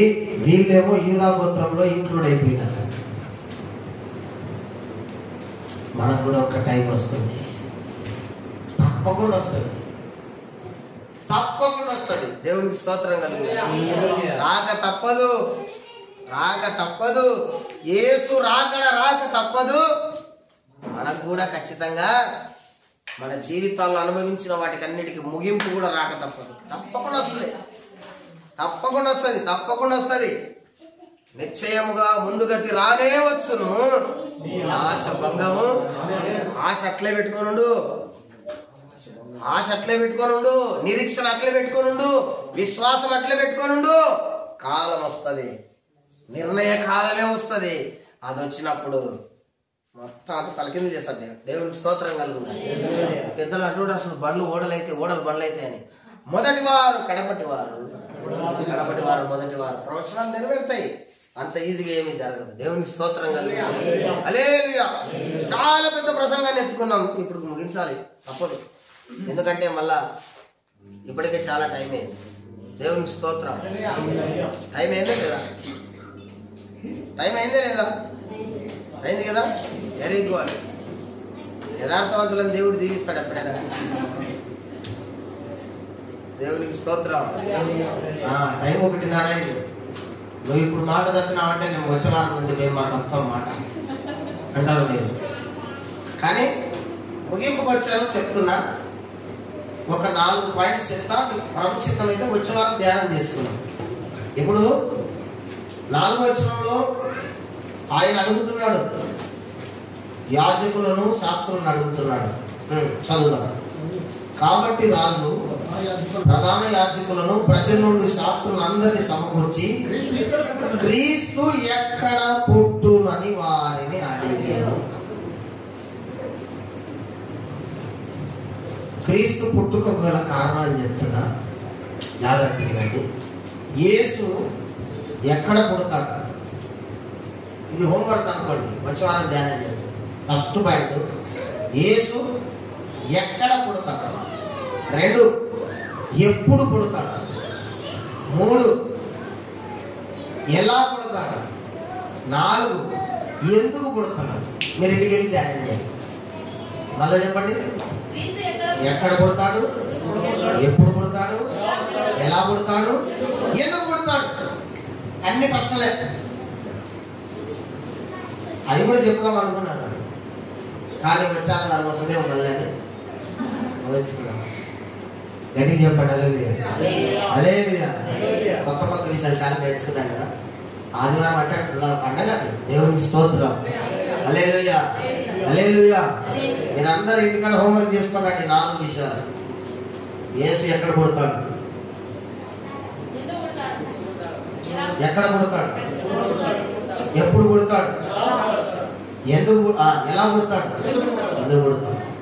అన్నిట్లో ఏ ఉంది కదా. అన్ని ప్రశ్నలే, జవాబులు మీరు రాసుకున్నాడు. వచ్చే వారు తప్పకుండా ఆ 4 విషయాలు ధ్యానం చేద్దాం. దేవునికి స్తోత్రం. క్రిస్మస్ సీజన్ లో ఉన్నాం కాబట్టి దేవునికి స్తోత్రం. ప్రియులారా, ఒక్క మాట చెప్పి ముగిస్తా. ఈ రోజు మన మన మన అంశానికి ముగింపు ఏంటంటే నక్షత్రం. ఇంకో క్యారెక్టర్ ఏంటి, ఇంకో క్యారెక్టర్ ఏంటి, నక్షత్రం. నక్షత్రము, నక్షత్రము అంటే వెలిగేదే ఆరిపోయేదే. నక్షత్రం అంటే వెలిగేదా ఆరిపోయేదా.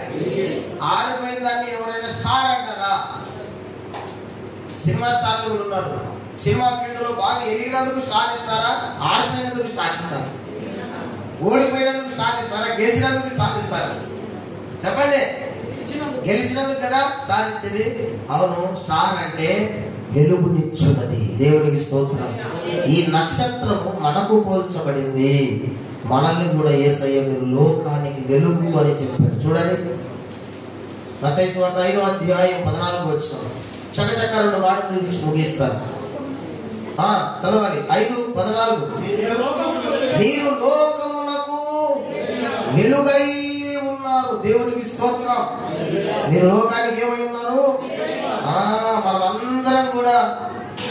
లోకానికి వెలుగు. ఒకప్పుడు మనం అందరము చీకటి, దేవుడు వెలుగు అనే దేవుడే మనల్ని వెలిగించినాడు, వెలుగుగా చేసినాడు అనేకులకు. ఎందుకంటే మనం అనేకులకు వెలుగు ఇవ్వాలి కనుక. దేవునికి స్తోత్రం, హల్లెలూయా. నక్షత్రం వెలిగి వాళ్ళను నడిపించిందా లేదా యేసు దగ్గరికి? మీరు చెప్పండి. ఒకవేళ నక్షత్రం వెలిగి అంటే గుర్తుపెట్టడం వాళ్ళు వేసినప్పుడు వచ్చేటోళ్ళ కరెక్ట్గా వాళ్ళకి ఇంకా 4 సంవత్సరాలు పట్టేది.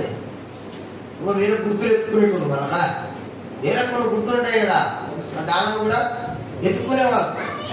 ఏమబ్బా బుద్ధుడు ఇది ఒక్కటి చెప్పి చచ్చిపోయా, ఇంకొకరిని ఏమైనా చెప్పినా ఏమైనా ఎత్తుకునేసరికి అదొక సంవత్సరం సర్చింగ్ చేసి అవి చేసి వాళ్ళ దేశం చూస్తానికి మళ్ళీ 2 సంవత్సరాలు, మొత్తానికి 4 సంవత్సరాలు అయ్యేది. నక్షత్రం వెలిగి అలాగే వెళ్ళిపోతుంటే నక్షత్రాన్ని చూసే వాళ్ళు వెళ్ళిపోయారు.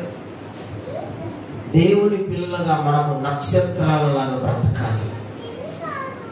నువ్వు నేను ఒక స్టార్. దేవునికి స్తోత్రం కలుగు. రేపు సినిమా స్టార్లు అందరూ మనల్ని చూసి అంటారు, మేము డూప్లికేట్ స్టార్లు సార్, మీరు ఒరిజినల్ స్టార్లు అని పెట్టంటారన్నమాట. దానియేలు గ్రంథం 12వ అధ్యాయములు 5వ వచనంలో రాయబడి ఉంది. ఆ మాట చదవండి సార్. బుద్ధిమంతులైతే గుర్తు రావాలి. దానియేలు 12:5 కదా, 12:3. రైట్, ఓకే, థ్యాంక్ యూ నాన్న. బుద్ధిమంతులైతే ఆకాశ మండలంలోని జ్యోతులను పోలి ఉన్నారు. నీతి మార్గం అనుసరించి ఎవరు అనేకులను త్రిప్పుదురో వారు నక్షత్రము వలె ఉంటారు. దేవునికి స్తోత్రం కలుగును. నక్షత్రము వలె నిరంతరము, అంటే నక్షత్రం అంటే నిరంతరము ప్రకాశించేది. ఎస్, నువ్వు నేను నిరంతరము ప్రకాశించే నక్షత్రంగా మారాలి. దేవుడు మనల్ని వెలిగించినాడు, ఒక స్టార్గా చేశాడు. నిన్ను నన్ను ఆరిపోకుండా మనము వెలిగింపు పడుతూ నడవాలి. దేవునికి స్తోత్రం కలుగుగా. అపోస్తులుడైన పౌలు భక్తుడు కూడా, ప్రేమ దేవుని బిడ్డలారా, మీరు జ్యోతుల వలె కనపడుతున్నారు అన్నాడు కదా. ఫిలిప్పీలకు రాసిన పత్రిక 2వ అధ్యాయం, ఫిలిప్పీ పత్రిక 2వ అధ్యాయం 16వ వచనాన్ని చదవండి. అట్టి జనము మధ్యను మీరు జీవవాక్యమును చేత పట్టుకొని ఎక్కడ మనం ఎక్కడున్నాము, లోకంలో ఉన్న జనులు ఎట్టున్నారు. పైన 14 వచనంలో వెంటనే గుర్తు పట్టేసేలా ఎట్టున్నారు లోకంలో జనులు. మూర్ఖులే కాదు, అంటే వీళ్ళకి డైరెక్షన్ సరిగా లేదు. ఒక్కరి జనం అంటే అర్థం ఏంటి? డైరెక్షన్ సరిగా లేని వాళ్ళు అనమాట. దేవుడు అనే విషయంలో క్లారిటీ ఉండదు, భక్తి అనే విషయంలో క్లారిటీ ఉండదు, ఏ విషయంలో క్లారిటీ ఉండదు. ఎట్ట పడితే చేసుకుని పోతుంటారు. అంతే. తినడానికి నైవేద్యం పెడతారు కదా, తాగడానికి పాలు పోస్తారు. మీరు చూడండి, పుట్టకు పాలు పోస్తారు. పాలు అవుతుందా? మీకేమైనా తెలుసా? మీరు పోసినారా? పోసినాము, మేము రక్షణ పొందకపోదు. కానీ వచ్చింటే ఉరికినామన్నా చెప్పలే, బయటకు వచ్చింది. కానీ పోయి దిగిరా అంటే దిగి వచ్చింది, ఉరుకుతారు. ఏంది? సైంటిఫికల్ గా పాలు తాగదు. పుట్టలోకి పాము ఎందుకు వస్తుంది అంటే మట్టి దీనికి వస్తుంది. ప్రయాస పడకుండా పాపం ఈ చీమలు ఏం చేస్తాయంటే భూమి లోపలికి పోయి సారవంతమైన మట్టిని తెచ్చి పుట్ట కడతాయి. పుట్ట కట్టడానికి సేఫ్టీ కోసం అది ఇల్లు దానికి. దేనికి?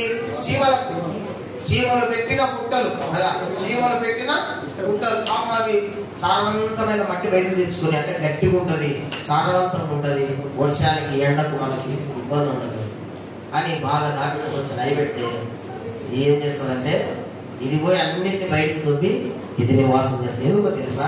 ఆ సారవంతమైన మట్టిని తిరుగుకుంటూ పాములో. మనలో దానికి రకరకాలే చేసి ఆ కుక్కల పాము వస్తే అది పాపం ఊపిరాడక సచ్చుకోవాలి. పాము సైంటిఫికల్గా పాలు తాగదు. పిల్లి పాలు తాగుతుంది. కావాలంటే పిల్లి పోయండి, నువ్వు పొయ్యకుండా తాగుతుంది. దానికి వాసన వచ్చినట్టు తాగుతుంది. అసలు తాగదా? ఖచ్చితంగా తాగుతుంది. తాగదానికి పోయమంటే తాగదానికి పోతుంది. ఆకలి అన్నం పెట్టమంటే ఆమె కడపెడుకుని అన్నం పెట్టి ఫోటోలు కొట్టుకుంటారు. ఏ విషయంలో క్లారిటీ ఉండదు అనమాట. అందుకే మనం ఎట్లాంటి జనాల మధ్యలో ఉన్నామంట, మూర్ఖమైన వక్ర జనం మధ్య. మనం ఎట్లున్నామంట, జ్యోతుల్లాగా వెలగాలి. ఎప్పుడు వెలుగుతావో తెలుసా? జీవవాక్యమును చేత పట్టుకుంటే వెలుగుతావు. నెత్తిన స్నానం పెట్టుకొని పెరుగు పెట్టుకునేవు, సాగొట్టి చస్తావు కాకిలక్క. ఎలగడం అంటే కాదు, జీవవాక్యమును చేత పట్టుకుంటే ఎలుగుతావు. దేవుడు నిన్ను చీకటి గల ప్రదేశములలో వెలుగుగా మారుస్తాడు. దేవునికి స్తోత్రం కలుగుతాడు. అంధకారములో నిన్ను వెలుగుగా చేస్తాడు ఆయన. అంధకారమునే నీకు వెలుగుగా చేయగలిగిన శక్తి కలిగిన దేవుడు అంధకార ప్రదేశాల్లో ఉన్న ప్రజలకు నిన్నే ఒక వెలుగుగా చేయడానికే ఆ వెలుగైన దేవుడు దిగొచ్చాడు మీదికి. దేవునికి స్తోత్రం కలుగుతాడు. కాబట్టి నా ప్రేమ దేవుని బిడ్డలారా, నక్షత్రంలాగా మనం బ్రతకాలి. అది వెలుగుతూ ఉంటుంది. ఒక్కసారి పరీక్ష చేస్తున్నాం. పోయిన వారంలో మనం అందరం వెలిగినామా అనిపోయినాం. ఇప్పుడు పాట ఆరిపోయినా ఆరిపోయినా వాడుతాడులే. ఆరిపోతున్నా అంటే ఇంకా కొంచెం ఉన్నది. ఆరిపోయినంటే మొత్తం పోయిందని కన్నా ఆరిపోయినాక ఏం చేస్తాం కదా. ఆరిపోతున్నా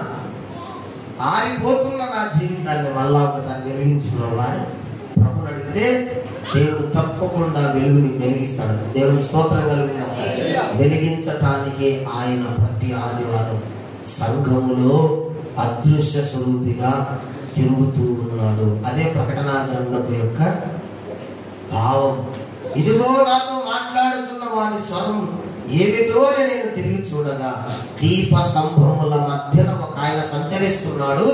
ఆయన ఎవరంటే మనుష్య కుమారుని పోలినవాడు. దేవునికి స్తోత్రం కలుగునుగాక. దీపస్తంభాలు అంటే ఎవరో తెలుసా? మనమే. నువ్వు ఒక స్తంభం, నేను ఒక స్తంభం. ఈ స్తంభం మధ్యలో ఎందుకు తిరుగుతున్నాడంటే, ఏ స్తంభం అయితే ఆరిపోవటానికి సిద్ధంగా ఉంది, ఆరిపోయింది కాదు, ఆరిపోవడానికి సిద్ధంగా ఉందో ఆ సిద్ధిలో మళ్ళా ఆయన నూనె పోయడానికి ప్రధాన యాజకుడు కదా. మరి ఎవరైనా యేసు ఎవరు? ప్రధాన యాజకుని పనేంటి? దీపం ఆరిపోకుండా చూసుకోవాలి కదా. ప్రధాన యాజకుని పనేంటి? నూనె పోస్తూనే ఉండాలి. యేసయ్య వచ్చి ఆరిపోతున్నటువంటి దీపాలకు నిరంతర యాజకుడిగా నూనె పోస్తున్నాడు. అయితే అప్పుటోళ్ళు దేవుని ఆజ్ఞ మేరకు పోయి నూనె పోసినారు. ఇప్పుడున్న మన ప్రధాన యాజకుడు అడిగితే తప్పకపోయాడు. ఇది విషయం గుర్తుపెట్టుకోండి. అడుగుడి నీకు ఇవ్వడు, తప్పకుండా ధారాళముగా ఇవ్వడు. దేవుడి వారిని గద్దింపక అందరికి ధారాళముగా ఇచ్చువాడు. గుర్తుపెట్టుకో. ప్రభా నేను ఆరిపోతున్నా, రోజు రోజుకి ప్రార్థన తగ్గిపోతుంది, రోజు రోజుకి వాక్యం తగ్గిపోతుంది, పరిశుద్ధాత్మ అభిషేకం తగ్గిపోతుంది, నీ పట్ల రోషము, కమిట్మెంట్, విశ్వాసంలో సన్నగిలిపోతున్నా, దర్శనం పట్ల నాకు రోజు రోజుకి కృంగుదల వస్తుంది. అయ్యా నన్ను ఒక్కసారి వెలిగించు. నక్షత్రము ఎలాగా జ్ఞానులను నీ యొద్దకు నడిపించిందో అనేకులను నీ యొద్దకు నడిపించే ఒక వెలుగుతున్నటువంటి నిరంతరము ప్రకాశించే నక్షత్రముగా నా జీవితాన్ని, నా కుటుంబాన్ని చేయబోవాలని దేవుని అడిగితే దేవుడు తప్పకుండా మన బ్రతుకులను వెలిగిస్తాడు. అట్టి కృప దేవుడు మనకిచ్చి అట్టి ఆనందముతో ఆయన మనల్ని నింపునుగాక. రండి, తల వచ్చి కళ్ళు మూసుకోండి. Small prayer. అందరూ తల వచ్చి కళ్ళు మూసుకోండి. ఎవరు కళ్ళు తెరిచి చూడొద్దు. స్త్రీలారా తల్ల మీద ముసుకేసుకోండి. పురుషులారా పవిత్రమైన చేతులు పైకెత్తండి. కళ్ళు మూసుకుందాం. రెండు చేతులు ఆకాశం వైపు ఎత్తుదాం. సాధ్యమైతే నిలువోకాలి.